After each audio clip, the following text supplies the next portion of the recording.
सत श्री अकाल। जॉन मेज़फील्ड मशहूर कवि ते लेखक सी जो इंग्लैंड के लैडबरी कस्बे विच पैदा होया।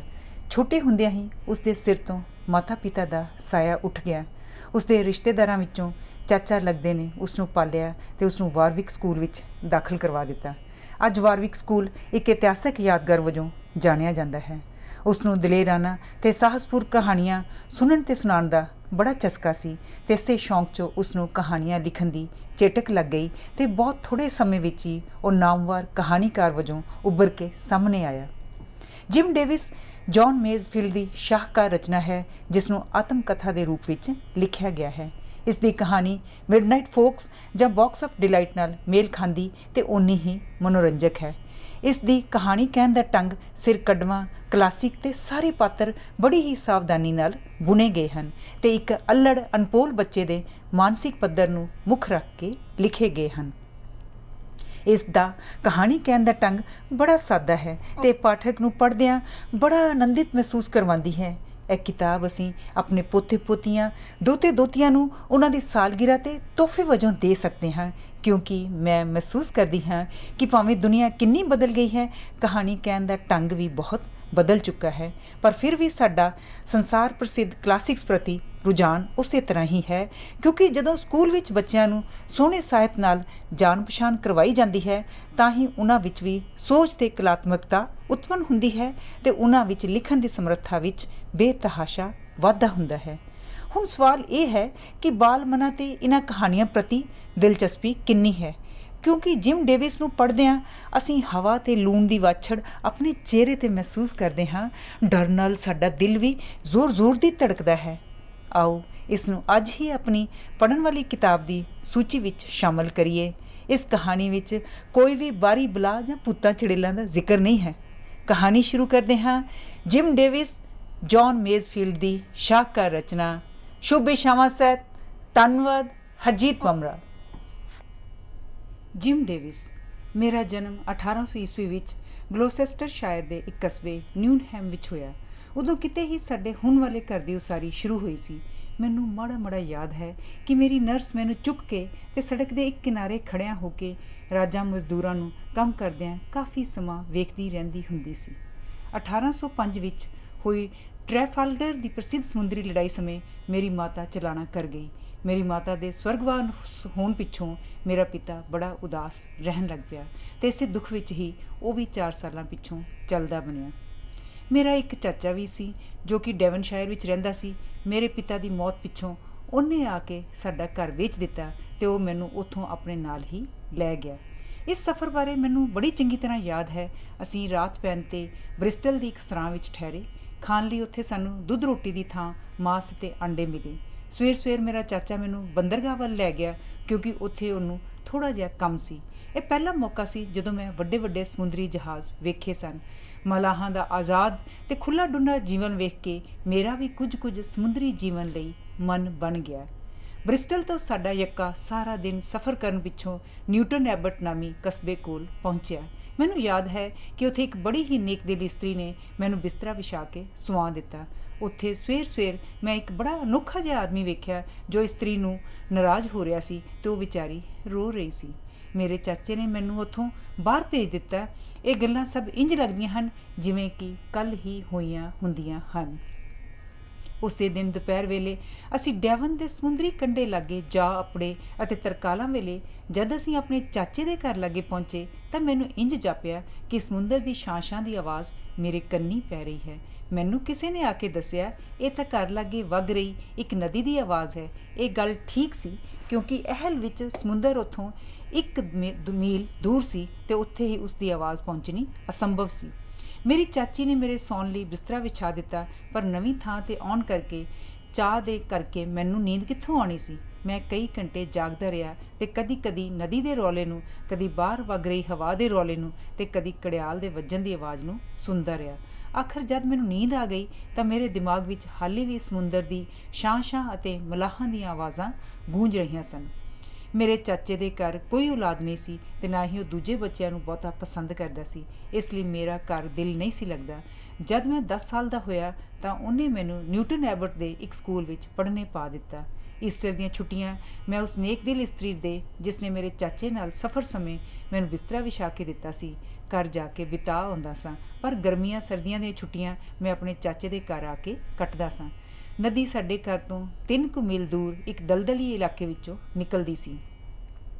ਇਹ ਬੜੀ ਤੇਜ਼ ਵਗਦੀ ਸੀ, ਪਰ ਕਿਤੋਂ ਵੀ 3-4 ਫੁੱਟ ਤੋਂ ਵੱਧ ਡੂੰਘੀ ਨਹੀਂ ਸੀ। ਸਮੁੰਦਰ ਦਾ ਕੰਢਾ ਇਤਨਾ ਚਟਾਨੀ ਤੇ ਪਥਰੀਲਾ ਸੀ ਕਿ ਸਮੁੰਦਰ ਤੱਕ ਕੱਪੜਨਾ ਬੜਾ ਮੁਸ਼ਕਿਲ ਜਾਪਦਾ ਸੀ। ਮੈਂ ਇਹ ਗੱਲ ਇਸ ਲਈ ਦੱਸੀ ਹੈ ਕਿਉਂਕਿ ਇਸ ਦਾ ਆਉਣ ਵਾਲੀਆਂ ਘਟਨਾਵਾਂ ਨਾਲ ਡੂੰਘਾ ਸੰਬੰਧ ਹੈ। ਜਦ ਮੈਂ 12 ਸਾਲਾਂ ਦਾ ਹੋਇਆ ਤਾਂ ਇੱਕ ਘਟਨਾ ਹੋਈ ਜੋ ਦੁਖਦਾਇਕ ਤਾਂ ਬੜੀ ਹੈ, ਪਰ ਮੈਨੂੰ ਉਸ ਤੋਂ ਨੁਕਸਾਨ ਦੀ ਥਾਂ ਲਾਭ ਹੀ ਹੋਇਆ। ਉਸ ਨੇਕ ਦਿਲ ਇਸਤਰੀ ਦਾ ਜਿਸ ਦਾ ਜ਼ਿਕਰ ਮੈਂ ਪਹਿਲਾਂ ਕਰ ਚੁੱਕਾ ਹਾਂ ਦਾ ਨਾਂ ਮਿਸਿਜ਼ ਕੋਟੀਅਰ ਸੀ। ਉਹ ਇੱਕ ਸਕੂਲ ਮਾਸਟਰ ਦੀ ਪਤਨੀ ਸੀ। ਉਹਦਾ ਪਤੀ ਬੜਾ ਸ਼ਰਾਬੀ ਕਬਾਬੀ ਸੀ, ਇਸ ਲਈ ਉਹਨੂੰ ਨੌਕਰੀ ਤੋਂ ਜਵਾਬ ਮਿਲ ਗਿਆ ਸੀ। ਕਿਸੇ ਕਾਰਨ ਉਹਨਾਂ ਦੋਹਾਂ ਦਾ ਆਪਸ ਵਿੱਚ ਝਗੜਾ ਹੋ ਗਿਆ ਤੇ ਪਤੀ ਗੁੱਸੇ ਵਿੱਚ ਘਰੋਂ ਨਿਕਲ ਗਿਆ ਤੇ ਮੁੜ ਪਤਾ ਨਹੀਂ ਲੱਗਾ ਕਿ ਉਹ ਕਿੱਥੇ ਗਿਆ ਹੈ। ਉਹਦੀ ਪਤਨੀ ਆਪਣੇ ਇੱਕੋ ਇੱਕ ਲੜਕੇ ਨੂੰ ਜਿਸ ਦਾ ਨਾਂ ਹਿਊ ਸੀ ਨਾਲ ਲੈ ਕੇ ਸਾਡੇ ਘਰ ਆ ਕੇ ਰਹਿਣ ਲੱਗ ਪਈ। ਉਹ ਲੜਕਾ ਮੇਰੀ ਉਮਰ ਦਾ ਹੀ ਸੀ, ਉਹਦੇ ਕਰਕੇ ਮੇਰਾ ਵੀ ਆਪਣੇ ਚਾਚੇ ਦੇ ਘਰ ਦਿਲ ਲੱਗ ਗਿਆ। ਮਿਸਿਜ਼ ਕੋਟੀਅਰ ਬੜੀ ਸੁੰਦਰ, ਨੇਕ ਦਿਲ ਤੇ ਸਿਆਣੀ ਇਸਤਰੀ ਸੀ। ਉਹਨੂੰ ਵੇਖ ਕੇ ਮੈਨੂੰ ਆਪਣੀ ਮਾਤਾ ਦੀ ਯਾਦ ਆ ਜਾਂਦੀ ਸੀ। ਉਹ ਮੈਨੂੰ ਬਹੁਤ ਹੀ ਚੰਗੀ ਲੱਗਦੀ ਸੀ। ਜਦੋਂ ਉਹ ਮੈਨੂੰ ਕਦੀ ਵੀ ਕੋਈ ਕੰਮ ਕਰਨ ਲਈ ਦਿੰਦੀ ਸੀ ਤਾਂ ਮੈਂ ਇਸ ਵਿੱਚ ਆਪਣਾ ਬੜਾ ਮਾਣ ਸਮਝਦਾ ਸਾਂ। ਦਸੰਬਰ ਦੇ ਮਹੀਨੇ ਦੀ ਗੱਲ ਹੈ ਕਿ ਇੱਕ ਦਿਨ ਉਹ ਲਾਗੇ ਦੀ ਕਸਬੇ ਸਾਲਖੁੰਬ ਵਿੱਚ ਕੁਝ ਖਰੀਦਣ ਲਈ ਗਈ। ਅਚਾਨਕ ਉਸ ਦਿਨ ਦੁਪਹਿਰ ਪਿੱਛੋਂ ਬਰਫ਼ ਪੈਣੀ ਸ਼ੁਰੂ ਹੋ ਗਈ ਤੇ ਰਾਤ ਤੱਕ ਤਾਂ ਮੌਸਮ ਹੋਰ ਵੀ ਭੈੜਾ ਹੋ ਗਿਆ। ਅਸੀਂ ਉਹਨੂੰ ਬੜਾ ਚਿਰ ਉਡੀਕਦੇ ਰਹੇ, ਪਰ ਉਹ ਘਰ ਵਾਪਸ ਨਾ ਮੁੜੀ। ਮੇਰਾ ਚਾਚਾ ਤਾਂ ਜੋੜਾਂ ਦੀ ਪੀੜ ਕਰਕੇ ਬਹੁਤਾ ਤੁਰ ਫਿਰ ਨਹੀਂ ਸੀ ਸਕਦਾ ਤੇ ਮੇਰੀ ਚਾਚੀ ਉਂਝ ਹੀ ਡਰਪੋਕ ਸੀ। ਹਿਊ ਵੈਸੇ ਹੀ ਕਮਜ਼ੋਰ ਸੀ, ਇਸ ਲਈ ਫੈਸਲਾ ਇਹ ਹੋਇਆ ਕਿ ਮੈਂ ਹੀ ਮਿਸਿਜ਼ ਕੋਟੀਅਰ ਨੂੰ ਲੱਭਣ ਲਈ ਜਾਵਾਂ। ਮੈਂ ਗਰਮ ਕੱਪੜੇ ਪਾ ਲਏ, ਜੇਬ ਵਿੱਚ 2 ਮੋਮਬੱਤੀਆਂ ਤੇ ਖਾਣ ਪੀਣ ਨੂੰ ਰੋਟੀ ਰੱਖ ਲਈ ਤੇ ਆਪਣੀ ਘੋੜੀ ਨੂੰ ਤਿਆਰ ਕਰਕੇ ਤੇ ਇੱਕ ਹੱਥ ਬੱਤੀ ਨਾਲ ਲੈ ਕੇ ਘਰੋਂ ਨਿਕਲ ਤੁਰਿਆ। ਬਾਹਰ ਚਾਰੋਂ ਪਾਸੇ ਹਨੇਰਾ ਸੀ। ਬਰਫ਼ ਦੀ ਧੁੰਦਲੀ ਚਟਿਆਈ ਹਰ ਥਾਂ ਫੈਲੀ ਹੋਈ ਨਜ਼ਰ ਆ ਰਹੀ ਸੀ। ਸੜਕ ਆਸ-ਪਾਸ ਦੀ ਧਰਤੀ ਨਾਲੋਂ ਡੂੰਘੀ ਸੀ, ਇਸ ਲਈ ਇਤਨੀ ਬਰਫ਼ ਦੇ ਬਾਵਜੂਦ ਵੀ ਰਾਹ ਦੇ ਗੁਆਚਣ ਦਾ ਮੈਨੂੰ ਕੋਈ ਡਰ ਨਹੀਂ ਸੀ। ਪਰ ਬਰਫ਼ ਦੇ ਤੁੰਬੇ ਮੇਰੀਆਂ ਅੱਖਾਂ ਵਿੱਚ ਘੜੀ ਮੁੜੀ ਆ ਵੱਜਦੇ ਸਨ, ਇਸ ਲਈ ਮੈਨੂੰ ਬੜੀ ਕਾਹਲ ਪੈਂਦੀ ਸੀ ਤੇ ਅੱਖਾਂ ਘੜੀ ਮੁੜੀ ਪੂੰਝਣੀਆਂ ਪੈਂਦੀਆਂ ਸਨ। 3 ਮੀਲ ਤੱਕ ਤਾਂ ਨਾ ਮੈਨੂੰ ਕੋਈ ਆਦਮੀ ਨਾ ਆਦਮੀ ਦੀ ਜ਼ਾਤ ਨਜ਼ਰੀ ਪਈ, ਪਰ ਜਦ ਮੈਂ ਖੁੱਲ੍ਹੇ ਮੈਦਾਨ ਵਿੱਚ ਇੱਕ ਚੁਰਾਹੇ ਵਿੱਚ ਪਹੁੰਚਿਆ ਤਾਂ ਮੈਨੂੰ ਘੋੜਿਆਂ ਦੇ ਹਿਣ-ਹਿਣਾਉਣ ਦੀ ਆਵਾਜ਼ ਆਈ। ਇਸ ਆਵਾਜ਼ ਨਾਲ ਮੇਰੀ ਘੋੜੀ ਵੀ ਚੌਂਕ ਉੱਠੀ। ਫਿਰ ਕੁਝ ਆਵਾਜ਼ਾਂ ਮੇਰੇ ਕੰਨੀ ਪਈਆਂ ਤੇ ਮੈਨੂੰ ਇੰਝ ਜਾਪਿਆ ਕਿ ਲਾਗਿਓਂ ਦੀ ਕੁਝ ਘੋੜ ਸਵਾਰ ਲੰਘ ਰਹੇ ਹਨ। ਇਹ ਲੋਕ ਸਮੁੰਦਰ ਵੱਲੋਂ ਮੇਰੀ ਸੜਕ ਨੂੰ ਪਾਰ ਕਰਕੇ ਡਾਟਮੂਰ ਵੱਲ ਜਾ ਰਹੇ ਸਨ। ਮੈਨੂੰ ਸ਼ੱਕ ਪੈ ਗਿਆ ਕਿ ਉਹ ਜ਼ਰੂਰ ਕੋਈ ਚੋਰ ਡਾਕੂ ਹੋਣੇ ਹਨ, ਇਸ ਲਈ ਮੈਂ ਆਪਣੀ ਹੱਥ ਬੱਤੀ ਨੂੰ ਢੱਕ ਲਿਆ ਤਾਂ ਜੋ ਉਹ ਕਿਤੇ ਮੈਨੂੰ ਵੇਖ ਨਾ ਲੈਣ। ਪਹਿਲਾਂ ਤਾਂ ਮੈਂ ਸਮਝਿਆ ਕਿ ਉਹ ਕੋਈ ਜਿੰਨ-ਭੂਤ ਹਨ, ਪਰ ਹਵਾ ਦੇ ਇੱਕ ਝੋਂਕੇ ਨਾਲ ਮੈਨੂੰ ਸ਼ਰਾਬ ਦੀ ਹਲਕੀ ਜਿਹੀ ਬੋ ਆਈ। ਇਸ ਨਾਲ ਮੈਨੂੰ ਯਕੀਨ ਹੋ ਗਿਆ ਕਿ ਉਹ ਜ਼ਰੂਰ ਸਮਗਲਰ ਹਨ। ਮੈਨੂੰ ਡਰ ਸੀ ਕਿ ਉਹ ਕਿਤੇ ਵਾਪਸ ਮੁੜ ਕੇ ਮੈਨੂੰ ਗਿਚਿਓ ਨਾ ਆ ਦਬੋਚਣ, ਇਸ ਲਈ ਮੇਰਾ ਦਿਲ ਧੱਕ-ਧੱਕ ਕਰਦਾ ਰਿਹਾ। ਜਦ ਮੈਂ ਘਰ ਤੋਂ ਕੋਈ 4 ਕੁ ਮੀਲ ਦੂਰ ਪਹੁੰਚਿਆ ਤਾਂ ਮੇਰੀ ਘੋੜੀ ਅੜ ਬੈਠੀ। ਮੈਂ ਉਹਨੂੰ ਤੁਰਾਉਣ ਲਈ ਬਥੇਰਾ ਜ਼ੋਰ ਲਾਇਆ, ਮਾਰਿਆ, ਦੁਰਕਾਰਿਆ, ਆਪ ਉਹਦੀ ਪਿੱਠ ਤੋਂ ਉਤਰ ਕੇ ਉਹਨੂੰ ਖਿੱਚਿਆ, ਪਰ ਜਦੋਂ ਇੱਕ ਵਾਰੀ ਅੜੀ ਕਰ ਬੈਠਦੀ ਤਾਂ ਰੱਬ ਹੀ ਉਸਨੂੰ ਮੁੜ ਤੁਰਾ ਸਕਦਾ ਸੀ। ਇੱਕ ਪਾਸੇ ਬਰਫਾਨੀ ਤੂਫਾਨ ਨੇ ਮੇਰਾ ਨੱਕ ਵਿੱਚ ਦਮ ਕੀਤਾ ਹੋਇਆ ਸੀ, ਦੂਜੇ ਘੋੜੀ ਦੀ ਜ਼ਿੱਦ ਨੇ। ਇਤਨੇ ਚਿਰ ਵਿੱਚ ਅਚਾਨਕ ਫਿਰ ਕੁਝ ਆਵਾਜ਼ਾਂ ਮੇਰੀ ਕੰਨੀ ਪਈਆਂ ਤੇ ਕੁਝ ਘੋੜ ਸਵਾਰ ਮੇਰੇ ਲਾਗੇ ਆ ਕੇ ਰੁਕ ਗਏ। ਮੈਂ ਇਤਨਾ ਘਬਰਾ ਗਿਆ ਕਿ ਮੈਨੂੰ ਉੱਥੋਂ ਦੌੜਨ ਦਾ ਹੀਆ ਤੱਕ ਨਾ ਪਿਆ। ਇੱਕ ਘੋੜ ਸਵਾਰ ਨੇ ਆਪਣੀ ਹੱਥ ਬੱਤੀ ਮੇਰੇ ਮੂੰਹ ਲਾਗੇ ਕਰਦਿਆਂ ਕਿਹਾ, ਕੌਣ ਹੈ ਤੂੰ ਤੇ ਕੀ ਕਰ ਰਿਹਾ ਹੈ ਇਸ ਵੇਲੇ ਇੱਥੇ? ਮੈਂ ਡਰ ਨਾਲ ਇਤਨਾ ਕੰਬ ਰਿਹਾ ਸਾਂ ਕਿ ਮੇਰੇ ਮੂੰਹੋਂ ਆਵਾਜ਼ ਤੱਕ ਨਾ ਨਿਕਲੀ। ਮੈਨੂੰ ਚੁੱਪ ਵੇਖ ਕੇ ਉਹ ਆਪਣੇ ਘੋੜੇ ਤੋਂ ਉਤਰਿਆ ਤੇ ਮੈਨੂੰ ਕੜਕ ਕੇ ਪੁੱਛਿਆ, ਦੱਸਦਾ ਕਿਉਂ ਨਹੀਂ? ਤੈਨੂੰ ਅਸੀਂ ਖਾ ਤਾਂ ਨਹੀਂ ਜਾਣਾ? ਮੈਂ ਉਹਨੂੰ ਟੁੱਟੇ-ਫੁੱਟੇ ਸ਼ਬਦਾਂ ਵਿੱਚ ਦੱਸਿਆ ਕਿ ਮੈਂ ਕੌਣ ਹਾਂ। ਉਹਨੇ ਫੇਰ ਪੁੱਛਿਆ, ਸੱਚ-ਸੱਚ ਦੱਸ, ਤੂੰ ਅੱਜ ਰਾਤ ਇੱਥੇ ਕੀ ਕੁਝ ਵੇਖਿਆ ਹੈ? ਮੈਂ ਕਿਹਾ, ਮੈਂ ਕੁਝ ਘੋੜ ਸਵਾਰ ਇੱਥੋਂ ਲੰਘਦੇ ਵੇਖੇ ਨੇ। ਇਹ ਸੁਣ ਕੇ ਉਹਨੇ ਇੱਕ ਹੋਰ ਆਦਮੀ ਨਾਲ ਕੁਝ ਕੁਸਰ-ਮੁਸਰ ਕੀਤੀ। ਫਿਰ ਮੇਰੇ ਕੋਲ ਆ ਕੇ ਕਹਿਣ ਲੱਗਾ, ਕੱਲ ਖੋਲ ਕੇ ਸੁਣ ਲੈ, ਜੇ ਤੂੰ ਇਸ ਬਾਰੇ ਕਿਸੇ ਨਾਲ ਗੱਲ ਕੀਤੀ ਤਾਂ ਮੈਨੂੰ ਝੱਟ ਪਤਾ ਲੱਗ ਜਾਣਾ ਹੈ ਤੇ ਬਸ ਫੇਰ ਤੇਰੀ ਖੈਰ ਨਹੀਂ। ਇਹ ਸੁਣ ਕੇ ਮੇਰਾ ਸਾਹ ਸੁੱਕ ਗਿਆ।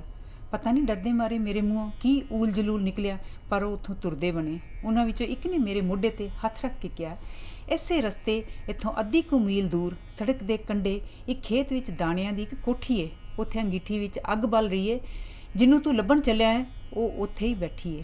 ਇਹ ਕਹਿ ਕੇ ਉਹ ਵੀ ਆਪਣੇ ਸਾਥੀਆਂ ਮਗਰ ਚਲਾ ਗਿਆ। ਮੈਂ ਡਰ ਨਾਲ ਇਤਨਾ ਘਬਰਾਇਆ ਹੋਇਆ ਸਾਂ ਕਿ ਮੇਰੇ ਵਿੱਚ ਜ਼ਰਾ ਜਿੰਨਾ ਸਾਹ ਸੱਤ ਬਾਕੀ ਨਹੀਂ ਸੀ ਰਿਹਾ।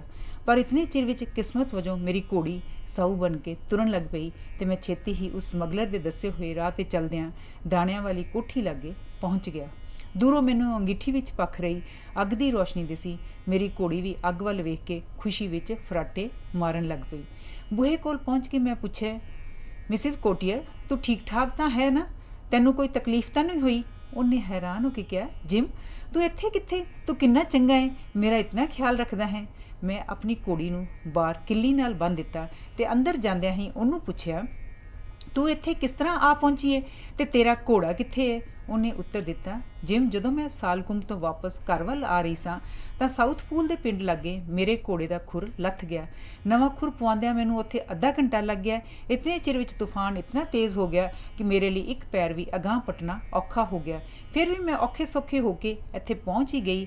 ਅਚਾਨਕ ਇੱਥੇ ਮੈਨੂੰ ਕੁਝ ਘੋੜ ਸਵਾਰਾਂ ਨੇ ਘੇਰ ਲਿਆ ਅਤੇ ਮੈਥੋਂ ਕਈ ਸਵਾਲ ਪੁੱਛਦੇ ਰਹੇ। ਉਹਨਾਂ ਨੇ ਭੇਸ ਵਟਾਏ ਹੋਏ ਸਨ ਅਤੇ ਘੋੜਿਆਂ 'ਤੇ ਉਹਨਾਂ ਦਾ ਸਮਾਨ ਬੱਝਾ ਪਿਆ ਸੀ। ਮੇਰਾ ਖਿਆਲ ਹੈ ਕਿ ਉਹ ਸਮਗਲਰ ਸਨ ਅਤੇ ਸ਼ਰਾਬ, ਲੈਸਾਂ, ਫੀਤੇ ਅਤੇ ਹੋਰ ਸਮਾਨ ਸਮਗਲ ਕਰਕੇ ਲੈ ਜਾ ਰਹੇ ਸਨ। ਡਰ ਨਾਲ ਮੇਰੇ ਹੋਸ਼ ਟਿਕਾਣੇ ਤਾਂ ਨਹੀਂ ਸਨ, ਪਰ ਫਿਰ ਵੀ ਉਹਨਾਂ ਵਿੱਚੋਂ ਇੱਕ ਦੀ ਆਵਾਜ਼ ਕੁਝ ਜਾਣੀ ਪਛਾਣੀ ਲੱਗਦੀ ਸੀ। ਇਹ ਗੱਲ ਕਹਿੰਦਿਆਂ ਉਹਦੀਆਂ ਅੱਖਾਂ ਭਰ ਆਈਆਂ। ਮੈਨੂੰ ਪਤਾ ਲੱਗ ਗਿਆ ਕਿ ਉਹਨੂੰ ਆਪਣਾ ਵਿਛੜਿਆ ਹੋਇਆ ਪਤੀ ਯਾਦ ਆ ਗਿਆ ਹੈ। ਫਿਰ ਉਹਨੇ ਕੁਝ ਚਿਰ ਰੁਕ ਕੇ ਕਿਹਾ, ਉਹਨਾਂ ਵਿੱਚੋਂ ਇੱਕ ਨੇ ਮੈਨੂੰ ਆਪਣੇ ਘੋੜੇ ਤੋਂ ਉਤਰਨ ਲਈ ਕਿਹਾ। ਉਹਨਾਂ ਨੇ ਮੇਰੇ ਘੋੜੇ ਨਿੱਗਰ ਨੂੰ ਕਾਬੂ ਕਰ ਲਿਆ। ਉਹ ਕਹਿਣ ਲੱਗੇ ਕਿ ਉਹਨਾਂ ਨੂੰ ਘੋੜਿਆਂ ਦੀ ਸਖਤ ਲੋੜ ਏ ਅਤੇ ਉਹ ਨਿੱਗਰ ਨੂੰ 2-4 ਦਿਨਾਂ ਪਿੱਛੋਂ ਵਾਪਸ ਕਰ ਦੇਣਗੇ। ਇੰਝ ਲੱਗਦਾ ਸੀ ਕਿ ਉਹ ਮੈਨੂੰ ਚੰਗੀ ਤਰ੍ਹਾਂ ਜਾਣਦੇ ਨੇ। ਫਿਰ ਉਹਨਾਂ ਮੈਨੂੰ ਇਸ ਦਾਣਿਆਂ ਵਾਲੀ ਕੋਠੀ ਵਿੱਚ ਬਿਠਾ ਦਿੱਤਾ ਅਤੇ ਨਿੱਘ ਲਈ ਅੰਗੀਠੀ ਵਿੱਚ ਅੱਗ ਬਾਲ ਦਿੱਤੀ। ਜਾਂਦੀ ਵਾਰੀ ਉਹਨਾਂ ਵਿੱਚੋਂ ਇੱਕ ਮੈਨੂੰ ਕਹਿਣ ਲੱਗਾ, ਜੇ ਕੋਈ ਤੇਥੋਂ ਸਾਡੇ ਬਾਰੇ ਪੁੱਛੇ ਤਾਂ ਬਿਲਕੁਲ ਨਾ ਦੱਸੀ। ਮੈਂ ਕਿਹਾ, ਮੈਨੂੰ ਕੀ ਲੋੜ ਹੈ, ਮੈਂ ਕਿਸੇ ਨੂੰ ਫਸਾ ਕੇ ਰਾਜ਼ੀ ਨਹੀਂ, ਪਰ ਤੁਸੀਂ ਚੰਗੇ ਬੰਦੇ ਹੋ, ਇੱਕ ਇਸਤਰੀ ਨੂੰ ਘਰੋਂ ਬੇਘਰ ਇਹੋ ਜਿਹੇ ਮੌਸਮ 'ਤੇ ਇਸ ਜੰਗਲ ਬੀਆਬਾਨ ਵਿੱਚ ਛੱਡ ਕੇ ਜਾ ਰਹੇ ਹੋ। ਇਹ ਸੁਣ ਕੇ ਸ਼ਰਮਿੰਦਾ ਹੋਇਆ, ਪਰ ਇਹ ਬੁੜਬੁੜਾਉਂਦਿਆਂ ਕਿ ਮੈਨੂੰ ਤਾਂ ਇਹੀ ਹੁਕਮ ਹੈ, ਉਹ ਉੱਥੋਂ ਚੱਲਦਾ ਬਣਿਆ। ਜਦ ਮਿਸਿਸ ਕੋਟੀਅਰ ਨੇ ਸਾਰੀ ਗੱਲਬਾਤ ਸੁਣਾ ਲਈ ਤਾਂ ਮੈਂ ਉਹਨੂੰ ਆਪਣੀ ਘੋੜੀ 'ਤੇ ਬਿਠਾ ਲਿਆ ਅਤੇ ਆਪ ਨਾਲ ਪੈਦਲ ਤੁਰ ਪਿਆ। ਹੁਣ ਆਕਾਸ਼ ਕੁਝ ਸਾਫ਼ ਹੋ ਚੁੱਕਾ ਸੀ ਅਤੇ ਤਾਰੇ ਦਿਸ ਰਹੇ ਸਨ। ਮੈਂ ਆਪਣੇ ਆਪ ਨੂੰ ਉਸ ਯੋਧੇ ਵਾਂਗ ਮਹਿਸੂਸ ਕਰ ਰਿਹਾ ਸਾਂ ਜੋ ਕਿਸੇ ਦੁਖੀ ਸ਼ਹਿਜ਼ਾਦੀ ਨੂੰ ਮੁਸੀਬਤ ਵਿੱਚੋਂ ਛੁਡਾ ਕੇ ਲਿਆ ਰਿਹਾ ਹੋਵੇ। ਰਾਹ ਵਿੱਚ ਮਿਸਿਸ ਕੋਟੀਅਰ ਨੇ ਕਿਹਾ, ਜਿਮ, ਮੈਂ ਤੇਰੀ ਇਹ ਸਹਾਇਤਾ ਹਮੇਸ਼ਾ ਯਾਦ ਰੱਖਾਂਗੀ। ਤੂੰ ਮੈਨੂੰ ਆਪਣੀ ਮਾਤਾ ਦੀ ਥਾਂ ਸਮਝ ਕੇ ਅਤੇ ਤੂੰ ਅਤੇ ਹਿਊ ਆਪਸ ਵਿੱਚ ਭਰਾ ਬਣ ਕੇ ਰਹੋ। ਮੈਂ ਉੱਤਰ ਦਿੱਤਾ, ਕਿਉਂ ਨਹੀਂ, ਹਿਊ ਮੈਨੂੰ ਭਰਾਵਾਂ ਤੋਂ ਵੀ ਵੱਧ ਏ। ਇਸ ਤਰ੍ਹਾਂ ਗੱਲਾਂ ਕਰਦੇ ਅਸੀਂ ਆਖਰ ਘਰ ਪਹੁੰਚ ਗਏ। ਸਾਨੂੰ ਦੋਹਾਂ ਨੂੰ ਰਾਜ਼ੀ ਖੁਸ਼ੀ ਪਹੁੰਚਿਆਂ ਵੇਖ ਕੇ ਸਭ ਜਾਣੇ ਬੜੇ ਖੁਸ਼ ਹੋਏ। ਮੈਂ ਅਤੇ ਹਿਊ ਦੋਵੇਂ ਗਲੀ ਨਾਲ ਲੱਗਦੇ ਕਮਰੇ ਵਿੱਚ ਸੌਂਦੇ ਸਾਂ। ਰਾਤ ਸਾਨੂੰ ਬਹੁਤ ਚਿਰ ਤੱਕ ਬਾਰੀ ਥਾਈਂ ਅਸਤਬਲ ਵਿੱਚੋਂ ਕਈ ਜਣਿਆਂ ਦੀ ਆਪਸ ਵਿੱਚ ਕੁਸਰ ਮੁਸਰ ਦੀ ਆਵਾਜ਼ ਸੁਣਾਈ ਦਿੰਦੀ ਰਹੀ। ਮੈਨੂੰ ਸ਼ੱਕ ਪੈ ਗਿਆ ਕਿ ਇਹ ਜ਼ਰੂਰ ਸਮਗਲਰ ਹਨ ਜੋ ਮਿਸਿਸ ਕੋਟੀਅਰ ਦਾ ਘੋੜਾ ਵਾਪਸ ਛੱਡਣ ਆਏ ਹਨ। ਥੋੜ੍ਹੇ ਚਿਰ ਪਿੱਛੋਂ ਆਵਾਜ਼ਾਂ ਆਉਣੀਆਂ ਬੰਦ ਹੋ ਗਈਆਂ। ਮਾਰਾ ਗੌਰਸੱਚ। ਜਦ ਸਵੇਰ ਹੋਈ ਤਾਂ ਮੈਂ ਤਿਆਰ ਹੋ ਕੇ ਸਿੱਧਾ ਅਸਤਬਲ ਵੱਲ ਗਿਆ। ਸੱਚਮੁੱਚ ਮਿਸਿਸ ਕੋਟੀਅਰ ਦਾ ਘੋੜਾ ਉੱਥੇ ਬੰਨ੍ਹਿਆ ਪਿਆ ਸੀ, ਪਰ ਉਹਦੇ ਖੁਰ ਵਿੱਚ ਜ਼ਖਮ ਹੋ ਜਾਣ ਕਾਰਨ ਉਹ ਲੰਘ ਮਾਰ ਰਿਹਾ ਸੀ।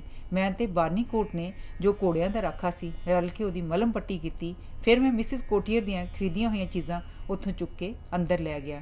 ਉਹਨਾਂ ਵਿੱਚ ਸਮਗਲਰ ਵੀ ਇੱਕ ਪਾਰਸਲ ਛੱਡ ਗਏ ਸਨ, ਜਿਸ ਨਾਲ ਇੱਕ ਚਿੱਠੀ ਵੀ ਸੀ। ਉਸ ਵਿੱਚ ਲਿਖਿਆ ਸੀ, ਘੋੜਾ ਲੰਗੜਾ ਹੋ ਗਿਆ ਹੈ, ਖੇਚਲ ਦੀ ਮੁਆਫ਼ੀ ਮੰਗਦੇ ਹਾਂ, ਆਪ ਦਾ ਕੈਪਟਨ ਸ਼ਾਰਪ। ਜਦ ਮਿਸਿਸ ਕੋਟੀਅਰ ਨੇ ਪਾਰਸਲ ਖੋਲ੍ਹਿਆ ਤਾਂ ਇੱਕ ਡੱਬੇ ਵਿੱਚ ਬੜੀ ਸੋਹਣੀ ਲੈਸ ਸੀ ਅਤੇ ਦੂਜੇ ਵਿੱਚ ਰੇਸ਼ਮੀ ਰੁਮਾਲ। ਮਿਸਿਸ ਕੋਟੀਅਰ ਨੇ ਕਿਹਾ, ਇੰਝ ਲੱਗਦਾ ਹੈ ਘੋੜੇ ਨੂੰ ਲੈ ਜਾਣ ਦਾ ਉਹਨਾਂ ਦਾ ਇਹ ਹਰਜਾਨਾ ਭਰਿਆ ਹੈ। ਇਸ ਪਿੱਛੋਂ ਮਿਸਿਸ ਕੋਟੀਅਰ ਘਰ ਦੇ ਕੰਮ ਧੰਦਿਆਂ ਵਿੱਚ ਰੁੱਝ ਗਈ। ਮੈਂ ਅਤੇ ਹਿਊ ਮੌਕਾ ਤੜ ਕੇ ਘਰੋਂ ਖਿਸਕ ਗਏ। ਅਸੀਂ ਸਿੱਧੇ ਨਦੀ ਦੇ ਕੰਢੇ ਆਪਣੇ ਬਾਗ ਵਿੱਚ ਇਹ ਦੇਖਣ ਲਈ ਗਏ ਕਿ ਉੱਥੇ ਬਰਫ਼ ਕਿਤਨੀ ਕੁ ਜਮ੍ਹਾਂ ਹੋ ਗਈ ਹੈ ਤਾਂ ਜੋ ਅਸੀਂ ਰੈੱਡ ਇੰਡੀਅਨਸ ਵਾਂਗ ਬਰਫ਼ ਦਾ ਘਰ ਬਣਾ ਕੇ ਖੇਡੀਏ। ਸਾਡਾ ਕੁੱਤਾ ਹੂਲੀ ਸਾਡੇ ਨਾਲ ਹੀ ਤੁਰ ਪਿਆ ਅਤੇ ਬਰਫ਼ ਵਿੱਚ ਬੜਾ ਖਰੂਦ ਕਰਨ ਲੱਗ ਪਿਆ। ਅਸੀਂ ਉਹਦੀਆਂ ਸ਼ਰਾਰਤਾਂ ਵਿੱਚ ਮਸਤ ਹੋ ਗਏ। ਬਾਗ ਤੋਂ ਕੁਝ ਵਿੱਚ ਇੱਕ ਛੋਟਾ ਜਿਹਾ 25 ਕੁ ਫੁੱਟ ਉੱਚਾ ਟਿੱਲਾ ਸੀ, ਜਿਸ ਬਾਰੇ ਪਿੰਡ ਦੇ ਪਾਦਰੀ ਨੇ ਦੱਸਿਆ ਸੀ ਕਿ ਉਹ ਅਸਲ ਵਿੱਚ ਕਿਸੇ ਪ੍ਰਾਚੀਨ ਕਾਲ ਦੇ ਬਾਦਸ਼ਾਹ ਦੀ ਕਬਰ ਹੈ। ਉਸ ਦੇ ਉੱਪਰ ਇੱਕ ਖੁੱਡ ਦਾ ਮੂੰਹ ਸੀ, ਜਿਸ ਵਿੱਚੋਂ ਪੌੜੀ ਸ਼ੁਰੂ ਹੋ ਕੇ ਇੱਕ ਵੱਡੇ ਸਾਰੇ ਕਮਰੇ ਵੱਲ ਜਾਂਦੀ ਸੀ, ਜਿੱਥੇ ਟੁੱਟੇ ਫੁੱਟੇ ਭਾਂਡਿਆਂ ਦੇ ਟੁਕੜੇ ਖਿਲਰੇ ਪਏ ਸਨ। ਉੱਥੇ ਇੱਕ ਮੁਰਦੇ ਦਾ ਪਿੰਜਰ ਵੀ ਪਿਆ ਸੀ, ਜਿਸ ਨੂੰ ਯਾਦ ਕਰਕੇ ਮੈਨੂੰ ਬੜਾ ਡਰ ਲੱਗਦਾ ਹੁੰਦਾ ਸੀ। ਸਾਰੇ ਕਹਿੰਦੇ ਸਨ ਕਿ ਇੱਥੇ ਭੂਤ ਚੁੜੇਲਾਂ ਦਾ ਵਾਸਾ ਹੈ। ਜਦ ਮੈਂ ਹੁਣ ਬਾਗ ਵਿੱਚੋਂ ਉਸ ਪਾਸੇ ਵੱਲ ਤੱਕਿਆ ਤਾਂ ਮੈਨੂੰ ਇੰਝ ਜਾਪਿਆ ਕਿ ਉੱਥੇ ਪਈ ਕੋਈ ਚੀਜ਼ ਲਿਸ਼ਕਾਰਾ ਮਾਰ ਰਹੀ ਹੈ। ਜਦ ਮੈਂ ਧਿਆਨ ਨਾਲ ਵੇਖਿਆ ਵੇਖਿਆ ਤਾਂ ਉਸ ਟਿੱਲੇ 'ਤੇ ਪਈ ਬਰਫ਼ 'ਤੇ ਇੱਕ ਆਦਮੀ ਲੇਟਿਆ ਹੋਇਆ ਸੀ। ਸ਼ੀਸ਼ੇ ਦੇ ਲਿਸ਼ਕਾਰਿਆਂ ਨਾਲ ਦੂਰ ਕਿਸੇ ਨੂੰ ਇਸ਼ਾਰਾ ਕਰ ਰਿਹਾ ਸੀ। ਜਦ ਮੈਂ ਪਰਲੇ ਪਾਸੇ ਵੱਲ, ਜਿੱਧਰ ਉਹ ਲਿਸ਼ਕਾਰਾ ਮਾਰ ਰਿਹਾ ਸੀ, ਵੇਖਿਆ ਤਾਂ ਉੱਥੇ ਸੜਕ ਦੇ ਮੋੜ ਲਾਗੇ ਇੱਕ ਮਕਾਨ ਦੀ ਕੰਧ 'ਤੇ ਇੱਕ ਹੋਰ ਆਦਮੀ ਖੜ੍ਹਾ ਸੀ। ਉਹ ਘੜੀ ਮੁੜੀ ਕੰਧ ਤੋਂ ਉਤਰ ਕੇ ਥੱਲੇ ਵੱਲ ਕੁਝ ਆਉਂਦਾ ਵੇਖਦਾ ਸੀ ਤੇ ਫਿਰ ਕੰਧ 'ਤੇ ਚੜ੍ਹ ਕੇ ਟਿੱਲੇ 'ਤੇ ਲੇਟੇ ਹੋਏ ਆਦਮੀ ਵੱਲ ਸ਼ੀਸ਼ੇ ਦੇ ਲਿਸ਼ਕਾਰੇ ਨਾਲ ਜਵਾਬੀ ਇਸ਼ਾਰੇ ਕਰ ਦਿੰਦਾ ਸੀ। ਮੈਂ ਹਿਊ ਨੂੰ ਅਰਕ ਮਾਰ ਕੇ ਉਸਨੂੰ ਉਸ ਆਦਮੀ ਵੱਲ ਵੇਖਣ ਲਈ ਕਿਹਾ। ਅਸੀਂ ਦੋਵੇਂ ਉਹਦੇ ਘੜੀ ਮੁੜੀ ਬਾਂਦਰ ਵਾਂਗ ਕੰਧ ਤੋਂ ਛਾਲ ਮਾਰਨ ਤੇ ਫਿਰ ਟਪੂਸੀ ਮਾਰ ਕੇ ਉੱਪਰ ਚੜ੍ਹ ਜਾਣ ਵਿੱਚ ਇਤਨੇ ਮਸਤ ਸਾਂ ਕਿ ਸਾਨੂੰ ਟਿੱਲੇ 'ਤੇ ਲੇਟੇ ਆਦਮੀ ਬਾਰੇ ਬਿਲਕੁਲ ਹੀ ਭੁੱਲ ਗਿਆ। ਅਚਾਨਕ ਜਦ ਸਾਡੀ ਨਜ਼ਰ ਉਸ 'ਤੇ ਪਈ ਤਾਂ ਉਹ ਸਾਡੀ ਵੱਲ ਭੱਜਦਾ ਹੋਇਆ ਬਾਗ ਤੱਕ ਪਹੁੰਚ ਚੁੱਕਾ ਸੀ। ਉਹਨੂੰ ਆਪਣੀ ਵੱਲ ਭੱਜਾਂ ਆਉਂਦਿਆਂ ਵੇਖ ਕੇ ਸਾਡੇ ਦੋਹਾਂ ਦੇ ਹੋਸ਼ ਉੱਡ ਗਏ ਤੇ ਅਸੀਂ ਪੈਰ ਸਿਰ 'ਤੇ ਰੱਖ ਕੇ ਉੱਥੋਂ ਨੱਠ ਉੱਸੇ। ਸਾਨੂੰ ਪਤਾ ਨਹੀਂ ਸੀ ਅਸੀਂ ਕਿੱਧਰ ਜਾ ਰਹੇ ਹਾਂ। ਸਾਨੂੰ ਸਿਰਫ ਇਹ ਪਤਾ ਸੀ ਕਿ ਉਹ ਆਦਮੀ ਬੜੀਆਂ ਲੰਮੀਆਂ ਲਾਂਘਾਂ ਪੁੱਟਦਾ ਸਾਡਾ ਪਿੱਛਾ ਕਰ ਰਿਹਾ ਹੈ। ਰਾਹ ਵਿੱਚ ਹਿਊ ਦਾ ਪੈਰ ਇੱਕ ਝਾੜੀ ਵੀ ਚੜ੍ਹ ਗਿਆ ਤੇ ਉਹ ਤੜਮ ਕਰਦਾ ਥੱਲੇ ਡਿੱਗ ਪਿਆ। ਮੈਂ ਉਹਦੀ ਮਦਦ ਲਈ ਪਿੱਛਾ ਮੁੜਿਆ ਹੀ ਸਾਂ ਕਿ ਉਹ ਆਦਮੀ ਸਾਡੇ ਸਿਰ 'ਤੇ ਆ ਪਹੁੰਚਿਆ ਤੇ ਸਾਨੂੰ ਦੋਹਾਂ ਨੂੰ ਧੌਣੋਂ ਪਕੜ ਕੇ ਕਹਿਣ ਲੱਗਾ, ਮੂਰਖੋ, ਪਤਾ ਨਹੀਂ ਮੈਂ ਤੁਹਾਨੂੰ ਠਹਿਰਨ ਲਈ ਇਸ਼ਾਰਾ ਕਰ ਰਿਹਾ ਸਾਂ, ਤੁਸੀਂ ਕਿਉਂ ਨਹੀਂ ਸੋ ਠਹਿਰੇ? ਬੱਚੂ ਵੇਖਿਓ, ਹੁਣ ਹਿੱਲਿਓ ਨਾ, ਮੈਂ ਤੁਹਾਨੂੰ ਖਾ ਨਹੀਂ ਚੱਲਿਆ। ਉਹ ਸਾਨੂੰ ਘਸੀਟਦਾ ਹੋਇਆ ਜੰਗਲ ਦੇ ਉਸ ਪਾਸੇ ਵੱਲ ਲੈ ਗਿਆ ਜਿੱਥੇ ਝਾੜੀਆਂ ਬੜੀਆਂ ਉੱਚੀਆਂ ਤੇ ਸੰਘਣੀਆਂ ਉੱਗੀਆਂ ਹੋਈਆਂ ਸਨ। ਉੱਥੇ ਇੱਕ ਖੁੱਡ ਸੀ ਜੋ ਜ਼ਮੀਨ ਦੇ ਅੰਦਰ ਵੱਲ ਜਾ ਰਹੀ ਸੀ। ਉਹ ਕਹਿਣ ਲੱਗਾ, ਜਲਦੀ ਉਤਰ ਕੇ ਇਸ ਦੇ ਅੰਦਰ ਜਾਣ ਦੀ ਕਰੋ, ਥੱਲੇ ਬਥੇਰੀ ਥਾਂ ਹੈ। ਤੁਸੀਂ ਆਪਣੇ ਆਪ ਨੂੰ ਖਰਗੋਸ਼ ਜਾਂ ਲੂੰਮੜ ਸਮਝੋ ਤੇ ਜਿਵੇਂ ਹੀ ਉਹ ਆਪਣੀ ਖੁੱਡ ਵਿੱਚ ਵੜਦਾ ਹੈ ਤੁਸੀਂ ਵੀ ਇਸ ਅੰਦਰ ਦਬਾ ਦਬ ਜਾਣ ਦੀ ਕਰੋ। ਅਸੀਂ ਉਸ ਤੋਂ ਇਤਨਾ ਡਰੇ ਹੋਏ ਸਾਂ ਕਿ ਉਹਦੇ ਹੁਕਮ ਦੀ ਉਲੰਘਣਾ ਕਰਨ ਦਾ ਸਵਾਲ ਹੀ ਨਹੀਂ ਸੀ ਪੈਦਾ ਹੁੰਦਾ। ਮੈਂ ਗੋਡਿਆਂ ਭਾਰ ਬੈਠ ਕੇ ਉਸ ਖੁੱਡ ਅੰਦਰ ਚਲਾ ਗਿਆ। ਉਹ ਕੁਝ ਦੂਰ ਜਾ ਕੇ ਇੱਕ ਤਹਿਖਾਨੇ ਵਿੱਚ ਖੁੱਲ੍ਹਦੀ ਸੀ। ਇਹ ਇੱਕ ਐਸੀ ਲੁਕਵੀਂ ਥਾਂ ਸੀ ਜਿਸ ਨੂੰ ਲੱਭਣ ਲਈ ਭਾਵੇਂ ਇੱਕ ਫੌਜ ਦੀ ਫੌਜ ਸਾਰਾ ਦਿਨ ਟੱਕਰਾਂ ਕਿਉਂ ਨਾ ਮਾਰਦੀ ਰਹੇ, ਪਰ ਉਸ ਨੂੰ ਕਦੀ ਨਹੀਂ ਸੀ ਲੱਭ ਸਕਦੀ। ਹਾਂ, ਉੱਥੇ ਕੁਝ ਹਨੇਰਾ ਜ਼ਰੂਰ ਸੀ, ਇਸ ਲਈ ਉਸ ਆਦਮੀ ਨੇ ਬੱਤੀ ਜੋ ਛੱਤ ਨਾਲ ਲਟਕ ਰਹੀ ਸੀ ਜਗਾਈ। ਫਿਰ ਉਹਨੇ ਕਮਰੇ ਨੂੰ ਨਿੱਘਾ ਕਰਨ ਲਈ ਅੰਗੀਠੀ ਵਿੱਚ ਅੱਗ ਬਾਲੀ ਤੇ ਕੋਲ ਪਏ ਹੋਏ 2 ਕੰਬਲਾਂ ਵਿੱਚ ਸਾਨੂੰ ਲਪੇਟ ਦਿੱਤਾ। ਫਿਰ ਉਹ ਕਹਿਣ ਲੱਗਾ, ਕਿਉਂ ਮੁੰਡਿਓ, ਪਤਾ ਹੈ ਤੁਹਾਨੂੰ ਇੱਥੇ ਕਿਉਂ ਲਿਆਂਦਾ ਗਿਆ ਹੈ? ਅਸੀਂ ਦੋਹਾਂ ਨੇ ਕਿਹਾ, ਨਹੀਂ, ਸਾਨੂੰ ਕੀ ਪਤਾ ਹੈ। ਇਸ 'ਤੇ ਉਹਨੇ ਕਿਹਾ, ਲਓ ਫਿਰ ਸੁਣੋ। ਕੱਲ੍ਹ ਰਾਤ, ਮੇਰੀ ਵੱਲ ਇਸ਼ਾਰਾ ਕਰਕੇ ਇਹ ਬਰਫ਼ ਵਿੱਚ ਬਾਹਰ ਫਿਰ ਰਿਹਾ ਸੀ ਕਿ ਰਾਹ ਵਿੱਚ ਸਮਗਲਰਾਂ ਦਾ ਇੱਕ ਟਾਣਾ ਇਹਨੂੰ ਮਿਲ ਪਿਆ। ਇਸ ਵੇਲੇ ਪਿੰਡ ਵਿੱਚ ਪੁਲਿਸ ਉਹਨਾਂ ਬਾਰੇ ਪੁੱਛ-ਗਿੱਛ ਕਰ ਰਹੀ ਹੈ। ਹੋ ਸਕਦਾ ਹੈ ਪੁਲਿਸ ਲਾਲਚ ਦੇ ਕੇ ਇਸ ਤੋਂ ਉਹਨਾਂ ਦੀ ਸੂਹ ਕੱਢ ਲੈਂਦੀ। ਇਸ ਲਈ ਕੈਪਟਨ ਨੇ ਮੈਨੂੰ ਹੁਕਮ ਦਿੱਤਾ ਹੈ ਕਿ ਤੁਹਾਨੂੰ ਦੋਹਾਂ ਨੂੰ ਪੁਲਿਸ ਦੇ ਰਾਹ ਤੋਂ ਇੱਕ ਪਾਸੇ ਕਰ ਦਿੱਤਾ ਜਾਏ। ਕੈਪਟਨ ਕੌਣ? ਮੈਂ ਪੁੱਛਿਆ। ਉਹਨੇ ਉੱਤਰ ਦਿੱਤਾ, ਉਹ ਜੋ ਲੁੱਟ ਦਾ ਸਭ ਤੋਂ ਵੱਧ ਹਿੱਸਾ ਲੈਂਦਾ ਹੈ ਤੇ ਨਾ ਤਾਂ ਉਹ ਬਹੁਤ ਸਵਾਲ ਜਵਾਬ ਪਸੰਦ ਕਰਦਾ ਹੈ ਤੇ ਨਾ ਹੀ ਚਾਹੁੰਦਾ ਹੈ ਕਿ ਉਸ ਬਾਰੇ ਕੋਈ ਗੱਲਬਾਤ ਕੀਤੀ ਜਾਏ। ਉਹ 1-2 ਮਿੰਟ ਚੁੱਪ ਰਿਹਾ ਤੇ ਮੈਂ ਤੇ ਹਿਊ ਇੱਕ ਦੂਜੇ ਦੇ ਮੂੰਹ ਵੱਲ ਵੇਖਦੇ ਰਹੇ। ਆਖਰ ਉਹ ਚੁੱਪ ਨੂੰ ਤੋੜਦਿਆਂ ਫਿਰ ਕਹਿਣ ਲੱਗਾ, ਮੈਂ ਤੁਹਾਨੂੰ ਬਹੁਤਾ ਚਿਰ ਇੱਥੇ ਡੱਕੀ ਨਹੀਂ ਰੱਖਣਾ। ਜਿਵੇਂ ਵੀ ਪੁਲਿਸ ਵਾਲੇ ਇੱਥੋਂ ਚਲੇ ਗਏ ਤੁਹਾਨੂੰ ਛੱਡ ਦਿੱਤਾ ਜਾਏਗਾ। ਉਹਨਾਂ ਚਿਰ ਤੱਕ ਆਓ ਥੋੜ੍ਹੀ ਜਿਹੀ ਗੱਪਸ਼ਪ ਹੀ ਹੋ ਜਾਏ। ਉਹਨੇ ਹਿਊ ਦੀਆਂ ਖੁੱਚਾਂ ਵਿੱਚ ਆਪਣਾ ਬੂਟ ਖੋਬਦਿਆਂ ਕਿਹਾ, ਕਿਉਂ ਬਈ, ਤੂੰ ਦੱਸ ਤੇਰਾ ਨਾਂ ਕੀ ਹੈ? ਹਿਊ ਨੇ ਉੱਤਰ ਦਿੱਤਾ, ਮੇਰਾ ਨਾਂ ਹਿਊ ਹੈ। ਹਿਊ, ਉਹਨੇ ਕੁਝ ਸੋਚਦਿਆਂ ਕਿਹਾ, ਹਿਊ ਜਾਪਦਾ ਹੈ ਤੂੰ ਬਹੁਤੀ ਤਰੱਕੀ ਨਹੀਂ ਕਰੇਗਾ। ਮੇਰੀ ਵੱਲ ਇਸ਼ਾਰਾ ਕਰਦਿਆਂ ਹੋਇਆ, ਤੇ ਤੂੰ ਦੱਸ ਤੇਰਾ ਕੀ ਨਾਂ ਹੈ? ਮੇਰਾ ਨਾਂ ਸੁਣ ਕੇ ਉਹ ਕਹਿਣ ਲੱਗਾ, ਜਿਮ। ਤੇਰਾ ਨਾਂ ਤਾਂ ਬੜਾ ਕਿਸਮਤ ਵਾਲਾ ਹੈ। ਫਿਰ ਮੈਂ ਬੜਾ ਚਿਰ ਮੇਰੀਆਂ ਅੱਖਾਂ ਵਿੱਚ ਅੱਖਾਂ ਪਾ ਕੇ ਦੇਖਣ ਪਿੱਛੋਂ ਬੋਲਿਆ, ਜਿਮ ਨੂੰ ਮੈਂ ਪਹਿਲੀ ਵਾਰ ਮਿਲਿਆ। ਆ ਫਿਰ ਜਿਮ, ਆ ਹੱਥ ਦੇ। ਮੈਂ ਅੱਜ ਤੋਂ ਤੈਨੂੰ ਆਪਣਾ ਮਿੱਤਰ ਸਮਝਦਾ ਹਾਂ। ਸਾਨੂੰ ਆਪਸ ਵਿੱਚ ਮਿਲਣ ਦੇ ਹੋਰ ਕਈ ਮੌਕੇ ਮਿਲਣਗੇ। ਮੈਂ ਤੈਨੂੰ ਬੰਦਾ ਬਣਾ ਦੇਣਾ ਹੈ। ਜਿਮ, ਦੇ ਹੱਥ। ਫਿਰ ਥੋੜ੍ਹਾ ਚਿਰ ਚੁੱਪਚਾਪ ਸੋਚਣ ਪਿੱਛੋਂ ਉਹ ਕਹਿਣ ਲੱਗਾ, ਕਿ ਤੁਹਾਨੂੰ ਗੰਢਾਂ ਮਾਰਨੀਆਂ ਆਉਂਦੀਆਂ ਨੇ? ਅਸੀਂ ਦੋਹਾਂ ਨੇ ਕਿਹਾ ਕਿ ਸਾਨੂੰ ਸਧਾਰਨ ਗੰਢ ਤੋਂ ਬਿਨਾਂ ਹੋਰ ਕੋਈ ਗੰਢ ਮਾਰਨੀ ਨਹੀਂ ਆਉਂਦੀ। ਉਹਨੇ ਕਿਹਾ, ਚੰਗਾ, ਤਾਂ ਮੈਂ ਤੁਹਾਨੂੰ ਸਿਖਾਉਂਦਾ ਹਾਂ। ਕੋਈ ਵੀ ਕੰਮ ਸਿੱਖਿਆ ਹੋਇਆ ਕਦੇ ਨਾ ਕਦੀ ਜ਼ਰੂਰ ਕੰਮ ਆਉਂਦਾ ਹੈ। ਇਸ ਪਿੱਛੋਂ ਉਹਨੇ ਸਾਨੂੰ ਖਿਸਕਵੀਂ ਗੰਢ ਅਤੇ ਕਈ ਹੋਰ ਕਿਸਮ ਦੀਆਂ ਗੰਢਾਂ ਮਾਰਨੀਆਂ ਸਿਖਾਈਆਂ। ਇਸ ਤਰ੍ਹਾਂ ਗੱਪਾਂ ਛੱਪਾਂ ਵਿੱਚ ਬੜਾ ਚੰਗਾ ਸਮਾਂ ਲੰਘਦਾ ਗਿਆ।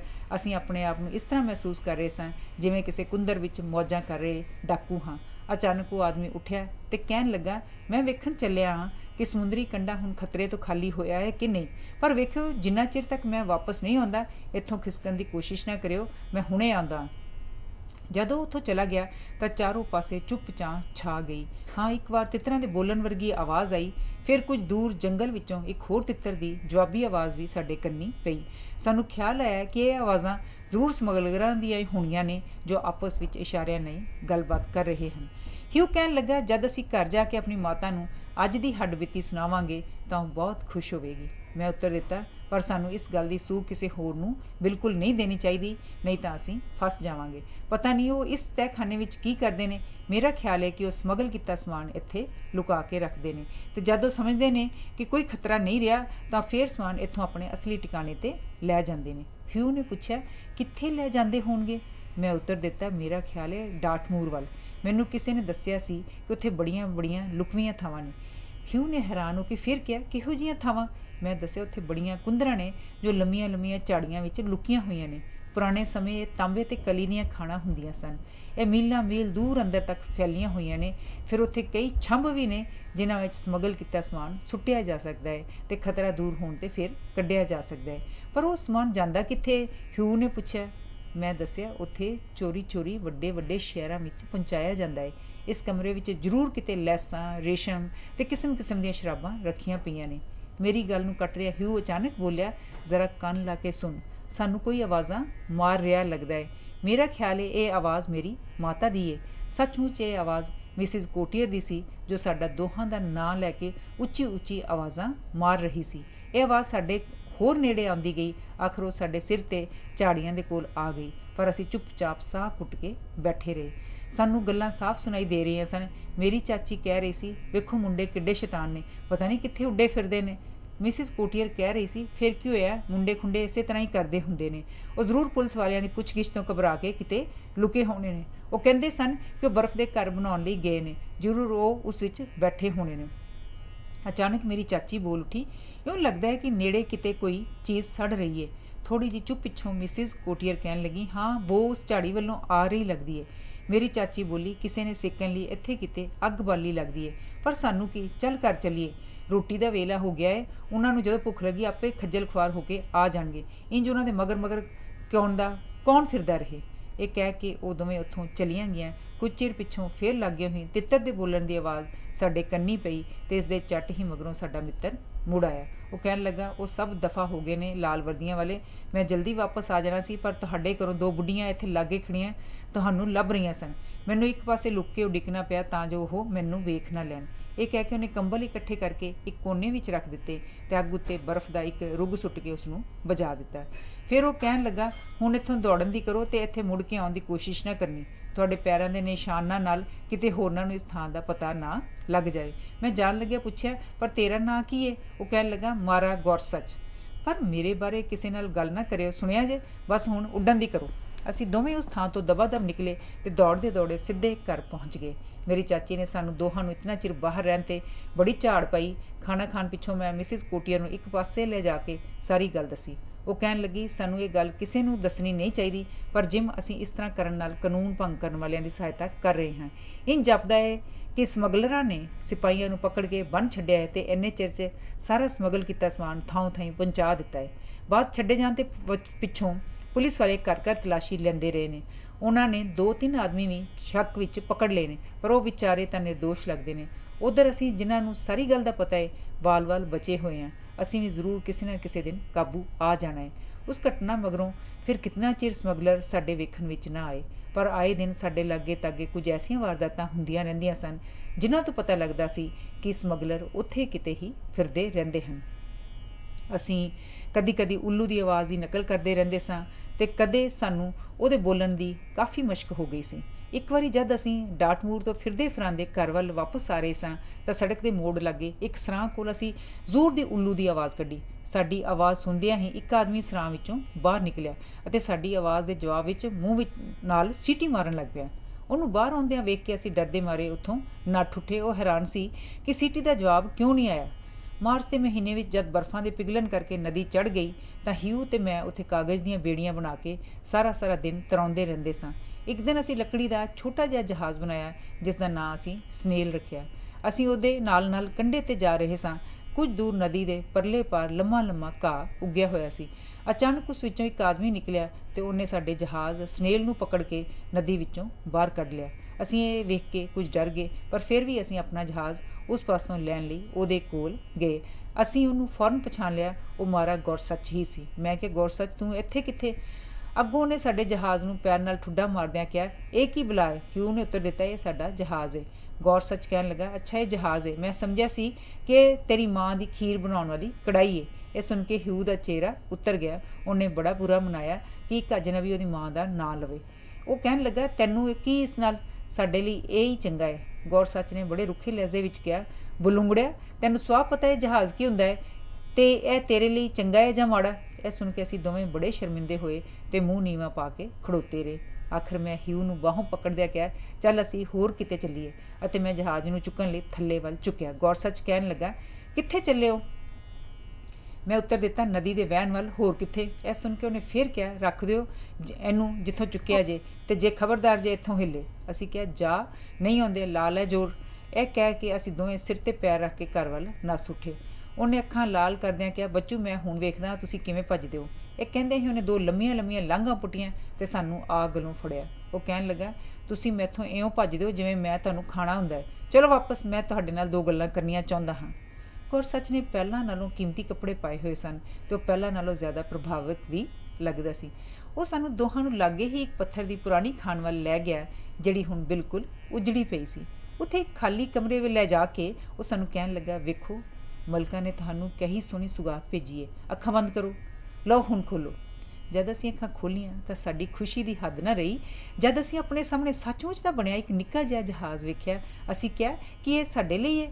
ਗੌਰ ਸੱਚ ਮੁਸਕਰਾਉਂਦਿਆਂ ਹੋਇਆ ਕਹਿਣ ਲੱਗਾ, ਹਾਂ। ਅਤੇ ਕੀ ਨਾਂ ਹੈ ਤੇਰਾ? ਜਿਮ। ਇਹ ਤੇਰੇ ਲਈ ਹੈ। ਅਤੇ ਇੱਕ ਕੋਨੇ ਵਿੱਚ ਹੱਥ ਮਾਰਦਿਆਂ ਉਹਨੇ ਜਹਾਜ਼ ਵਿੱਚੋਂ ਸਮਾਨ ਉਤਾਰਨ ਵਾਲੀ ਸੱਚਮੁੱਚ ਦੀ ਬਣੀ ਹੋਈ ਗੋਦੀ ਕੱਢੀ ਅਤੇ ਉਸ ਹਿਊ ਨੂੰ ਦਿੰਦਿਆਂ ਕਹਿਣ ਲੱਗਾ, ਅਤੇ ਇਹ ਤੇਰੇ ਲਈ। ਅਸੀਂ ਦੋਵੇਂ ਜਣੇ ਇਹ ਲੈ ਕੇ ਇਤਨੇ ਖੁਸ਼ ਹੋਏ ਕਿ ਸਾਨੂੰ ਪਤਾ ਹੀ ਨਹੀਂ ਸੀ ਲੱਗਦਾ ਸੀ ਕਿ ਅਸੀਂ ਉਸਦਾ ਕਿਵੇਂ ਧੰਨਵਾਦ ਕਰੀਏ। ਗੌਰ ਸੱਚ ਕਹਿਣ ਲੱਗਾ, ਕਿਉਂ ਆਇਆ ਇਹ ਪਸੰਦ ਕਿ ਨਹੀਂ? ਮੈਂ ਉੱਤਰ ਦਿੱਤਾ, ਕਿਉਂ ਨਹੀਂ, ਅਸੀਂ ਹੁਣੇ ਜਾ ਕੇ ਇਹਨੂੰ ਨਦੀ ਵਿੱਚ ਤਰਾਉਂਦੇ ਹਾਂ। ਗੌਰ ਸੱਚ ਨੇ ਕਿਹਾ, ਵੱਡੇ ਕਾਲੇ ਨਾ ਹੋਣ ਤਾਂ, ਜਰਾ ਸਬਰ ਤਾਂ ਕਰੋ, ਪਹਿਲਾਂ ਵੇਖ ਤਾਂ ਲਓ ਕਿ ਇਹ ਚੱਲਦਾ ਕਿਵੇਂ ਹੈ। ਪਰ ਪਹਿਲਾਂ ਇਹ ਕਰੋ ਕਿ ਆਪਣੇ ਟੁੱਟੇ ਫੁੱਟੇ ਜਹਾਜ਼ ਨੂੰ ਜਿਸ ਨਾਲ ਤੁਸੀਂ ਖੇਡ ਰਹੇ ਸੋ ਡੋਬ ਦਿਓ। ਦੇਖਣਾ ਅਸੀਂ ਉਸਨੂੰ ਇਸ ਨਵੇਂ ਜੰਗੀ ਜਹਾਜ਼ ਦੀਆਂ ਟੋਪਾਂ ਨਾਲ ਕਿਵੇਂ ਉਡਾਉਂਦੇ ਹਾਂ। ਉਹਦੇ ਕਹਿਣ 'ਤੇ ਅਸੀਂ ਆਪਣੇ ਪੁਰਾਣੇ ਜਹਾਜ਼ ਨਾਲ ਲੰਗਰ ਬੰਨ੍ਹ ਕੇ ਉਹਨੂੰ ਨਦੀ ਵਿੱਚ ਠੇਲ ਦਿੱਤਾ। ਇਸ ਪਿੱਛੋਂ ਗੌਰ ਸੱਚ ਨੇ ਨਵੇਂ ਜਹਾਜ਼ ਦੀ ਤੋਪ ਵਿੱਚ ਬਰੂਦ ਭਰਿਆ ਅਤੇ ਤੋਪ ਦੀ ਨਾਲੀ ਦਾ ਮੂੰਹ ਪੁਰਾਣੇ ਜਹਾਜ਼ ਵੱਲ ਨਿਸ਼ਾਨੇ 'ਤੇ ਕਰ ਦਿੱਤਾ ਅਤੇ ਹਿਊ ਨੂੰ ਤੋੜਾ ਲਾਉਣ ਲਈ ਕਿਹਾ। ਇੱਕ ਪਲ ਪਿੱਛੋਂ ਇੱਕ ਜ਼ਬਰਦਸਤ ਧਮਾਕਾ ਹੋਇਆ, ਜਿਸ ਨਾਲ ਨਾ ਕੇਵਲ ਤੋਪ ਹੀ ਪੁੱਠੀ ਹੋ ਕੇ ਜਾ ਪਈ, ਬਲਕਿ ਸਾਡਾ ਪੁਰਾਣਾ ਜਹਾਜ਼ ਟੋਟੇ ਟੋਟੇ ਹੋ ਕੇ ਨਦੀ ਦੀਆਂ ਲਹਿਰਾਂ ਵਿੱਚ ਸਮਾ ਗਿਆ।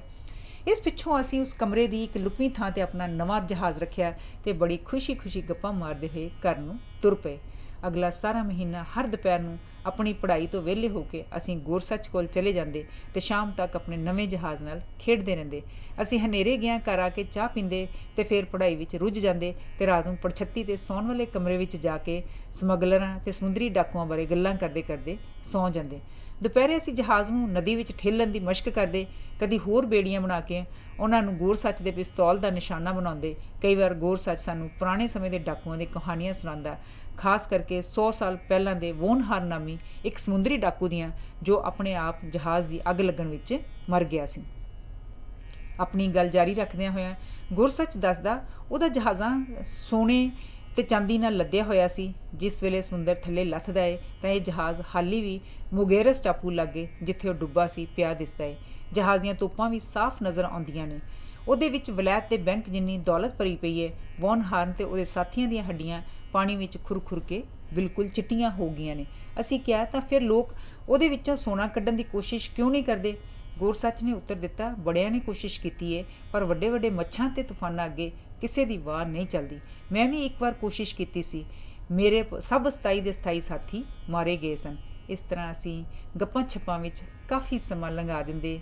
ਵੀਰਵਾਰ ਵਾਲੇ ਦਿਨ ਸਾਨੂੰ ਸਕੂਲ ਵਿੱਚ ਜ਼ਿਆਦਾ ਸਮਾਂ ਪੜ੍ਹਾਈ ਕਰਨੀ ਪੈਂਦੀ ਸੀ, ਇਸ ਲਈ ਹਿਊ ਅਤੇ ਮੈਂ ਦੋਵੇਂ ਰੋਟੀ ਸਕੂਲ ਵਿੱਚ ਹੀ ਆਪਣੇ ਇੱਕ ਹੋਰ ਸਾਥੀ ਨੈਡ ਇਵਾਨਸ ਨਾਲ ਖਾ ਲੈਂਦੇ ਸਾਂ ਅਤੇ ਫਿਰ ਅਸੀਂ ਤਿੰਨੇ ਜਣੇ ਖੇਡਣ ਮੱਲਣ ਲਈ ਬਲੈਕਪੂਲ ਵੱਲ ਤੁਰ ਪੈਂਦੇ ਸਾਂ। ਉੱਥੇ ਇੱਕ ਨਦੀ ਸੀ ਜਿਹੜੀ ਸਮੁੰਦਰ ਵਿੱਚ ਜਾ ਡਿੱਗਦੀ ਸੀ। ਉਹਦੇ ਲਾਗੇ ਹੀ ਖਾੜੀ ਬਣੀ ਹੋਈ ਸੀ, ਜਿਸ ਦੇ ਨਾਲ ਨਾਲ ਵੱਡੀਆਂ ਵੱਡੀਆਂ ਪਥਰੀਲੀਆਂ ਚਟਾਨਾਂ ਸਨ।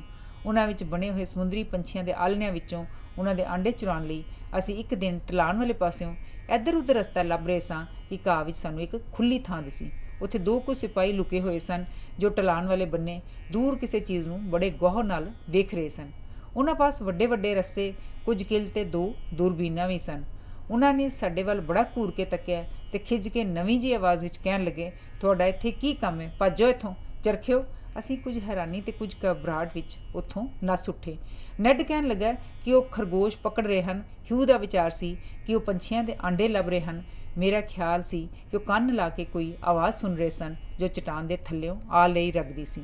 ਮੈਨੂੰ ਅਚਾਨਕ ਖੁੜਕੀ ਕਿ ਉਸ ਚਟਾਨ ਥੱਲੇ ਸ਼ਾਇਦ ਸਮਗਲਰਾਂ ਦੇ ਰਹਿਣ ਦੀ ਥਾਂ ਹੋਵੇ ਅਤੇ ਸਿਪਾਹੀਆਂ ਨੇ ਸ਼ਾਇਦ ਉਹ ਥਾਂ ਲੱਭ ਲਈ ਹੋਵੇ। ਇਹ ਸੋਚ ਕੇ ਵਿੱਚੋਂ ਵਿੱਚ ਮੈਂ ਬੜਾ ਡਰਿਆ ਕਿ ਕਿਤੇ ਸਾਡਾ ਮਿੱਤਰ ਗੋਰਸੱਚ ਇਹਨਾਂ ਸਿਪਾਹੀਆਂ ਦੇ ਕਾਬੂ ਹੀ ਨਾ ਆ ਜਾਵੇ।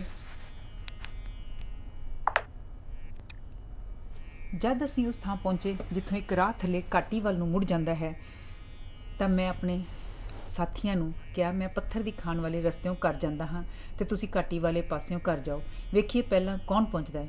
ਮੈਂ ਆਪਣਾ ਬਸਤਾ ਮੋਢੇ 'ਤੇ ਰੱਖਿਆ ਅਤੇ ਗੋਰਸੱਚ ਨੂੰ ਸਿਪਾਹੀਆਂ ਬਾਰੇ ਇਤਲਾਹ ਦੇਣ ਲਈ ਦੌੜ ਪਿਆ। ਮੈਨੂੰ ਪਤਾ ਸੀ ਕਿ ਉਸ ਦਿਨ ਉਹ ਉੱਥੇ ਹੀ ਹੋਏਗਾ। ਸਾਰਾ ਰਸਤਾ ਥੱਲੇ ਵੱਲ ਉਤਰਦਾ ਸੀ। ਇਹ ਲਈ ਮੈਂ ਨੱਸਦਾ ਅਤੇ ਹੱਫਦਾ ਹੋਇਆ ਗੋਰਸੱਚ ਕੋਲ ਪਹੁੰਚ ਗਿਆ। ਮੈਂ ਉਹਨੂੰ ਆਪਣੇ ਵੱਲ ਆਉਣ ਲਈ ਇਸ਼ਾਰਾ ਕੀਤਾ। ਉਹ ਮੇਰੀ ਘਬਰਾਹਟ ਵੇਖ ਕੇ ਕੁਝ ਹੈਰਾਨ ਸੀ। ਉਹ ਪੁੱਛਣ ਲੱਗਾ, ਕਿਉਂ, ਕੀ ਗੱਲ ਏ, ਤੈਨੂੰ ਇੰਨਾ ਸਾਹ ਚੜਿਆ ਹੋਇਆ? ਮੈਂ ਹੱਫਦਿਆਂ ਉੱਤਰ ਦਿੱਤਾ, ਬਲੈਕਪੂਲ ਲਾਗੇ ਅੱਜ ਮੈਂ ਸਿਪਾਹੀ ਵੇਖੇ ਨੇ। ਉਹ ਪੁੱਛਣ ਲੱਗਾ, ਸਿਪਾਹੀ ਵੇਖੇ ਨੇ ਅਤੇ ਉਹ ਕੀ ਕਰ ਰਹੇ ਸਨ? ਮੈਂ ਦੱਸਿਆ, ਉਹਨਾਂ ਨੇ ਚਟਾਨ ਥੱਲੇ ਬਣੀ ਹੋਈ ਕੁੰਦਰ ਨੂੰ ਲੱਭ ਲਿਆ ਹੈ। ਇਸ ਗੱਲ ਦਾ ਉਸਦੇ ਚਿਹਰੇ 'ਤੇ ਨਾ ਮਾਤਰ ਵੀ ਅਸਰ ਨਾ ਹੋਇਆ, ਪਰ ਉਹ ਪੁੱਛਣ ਲੱਗਾ, ਤੂੰ ਹੋਰ ਉੱਥੇ ਕੀ ਕੁਝ ਵੇਖਿਆ ਹੈ? ਮੈਂ ਉੱਤਰ ਦਿੱਤਾ, 2 ਸਿਪਾਹੀ ਲੰਮੇ ਲੰਮੇ ਘਾਹ ਵਿੱਚ ਲੁਕੇ ਜ਼ਮੀਨ ਨਾਲ ਕੰਨ ਲਾ ਕੇ ਥੱਲਿਓਂ ਆ ਰਹੀਆਂ ਆਵਾਜ਼ਾਂ ਸੁਣ ਰਹੇ ਸਨ। ਇਹ ਸੁਣ ਕੇ ਉਹ ਕਹਿਣ ਲੱਗਾ, ਉਸ ਪਾਸੇ ਤਾਂ ਕੋਈ ਵੀ ਸੁਰੰਗ ਜਾਂ ਕੁੰਦਰ ਨਹੀਂ, ਤੈਨੂੰ ਐਵੇਂ ਖਾਹ ਮੁਖਾਹ ਕਲਪਨਾ ਪਿਆ ਹੈ। ਫਿਰ ਵੀ ਮੇਰੀ ਖਾਤਰ ਇੰਨਾ ਕਸ਼ਟ ਝੱਲਿਆ ਹੈ, ਮੈਂ ਇਸ ਨੂੰ ਸਦਾ ਯਾਦ ਰੱਖਾਂਗਾ। ਅੱਛਾ, ਤੂੰ ਹੁਣ ਸਿੱਧਾ ਘਰ ਜਾ ਅਤੇ ਆਰਾਮ ਕਰ। ਜਿਸ ਵੇਲੇ ਗੋਰਸੱਚ ਇਸ ਤਰ੍ਹਾਂ ਹੁਕਮ ਦਿੰਦਾ ਸੀ ਤਾਂ ਅਸੀਂ ਅੱਗੋਂ ਨਾ ਨੁੱਕਰ ਨਹੀਂ ਸਾਂ ਕਰ ਸਕਦੇ, ਕਿਉਂਕਿ ਇਸ ਨਾਲ ਉਹਨੂੰ ਗੁੱਸਾ ਚੜ੍ਹ ਜਾਂਦਾ ਸੀ। ਇਸ ਲਈ ਮੈਂ ਉਸਦੇ ਵੇਲੇ ਘਰ ਵੱਲ ਤੁਰ ਪਿਆ। ਕੁਝ ਦੂਰ ਜਾ ਕੇ ਮੈਂ ਪਿਛਾਂਹ ਵੱਲ ਝਾਤੀ ਮਾਰੀ। ਗੋਰਸੱਚ ਉੱਥੋਂ ਗਾਇਬ ਸੀ। ਪਰ ਅਚਾਨਕ ਮੈਨੂੰ ਕੁਝ ਦੂਰੀ ਤੋਂ ਉੱਲੂ ਦੇ ਬੋਲਣ ਦੀ ਆਵਾਜ਼ ਆਈ ਅਤੇ ਇੱਕ ਹੋਰ ਪਾਸਿਓਂ ਉਸੇ ਆਵਾਜ਼ ਵਿੱਚ ਕਿਸੇ ਨੇ ਉੱਤਰ ਦਿੱਤਾ।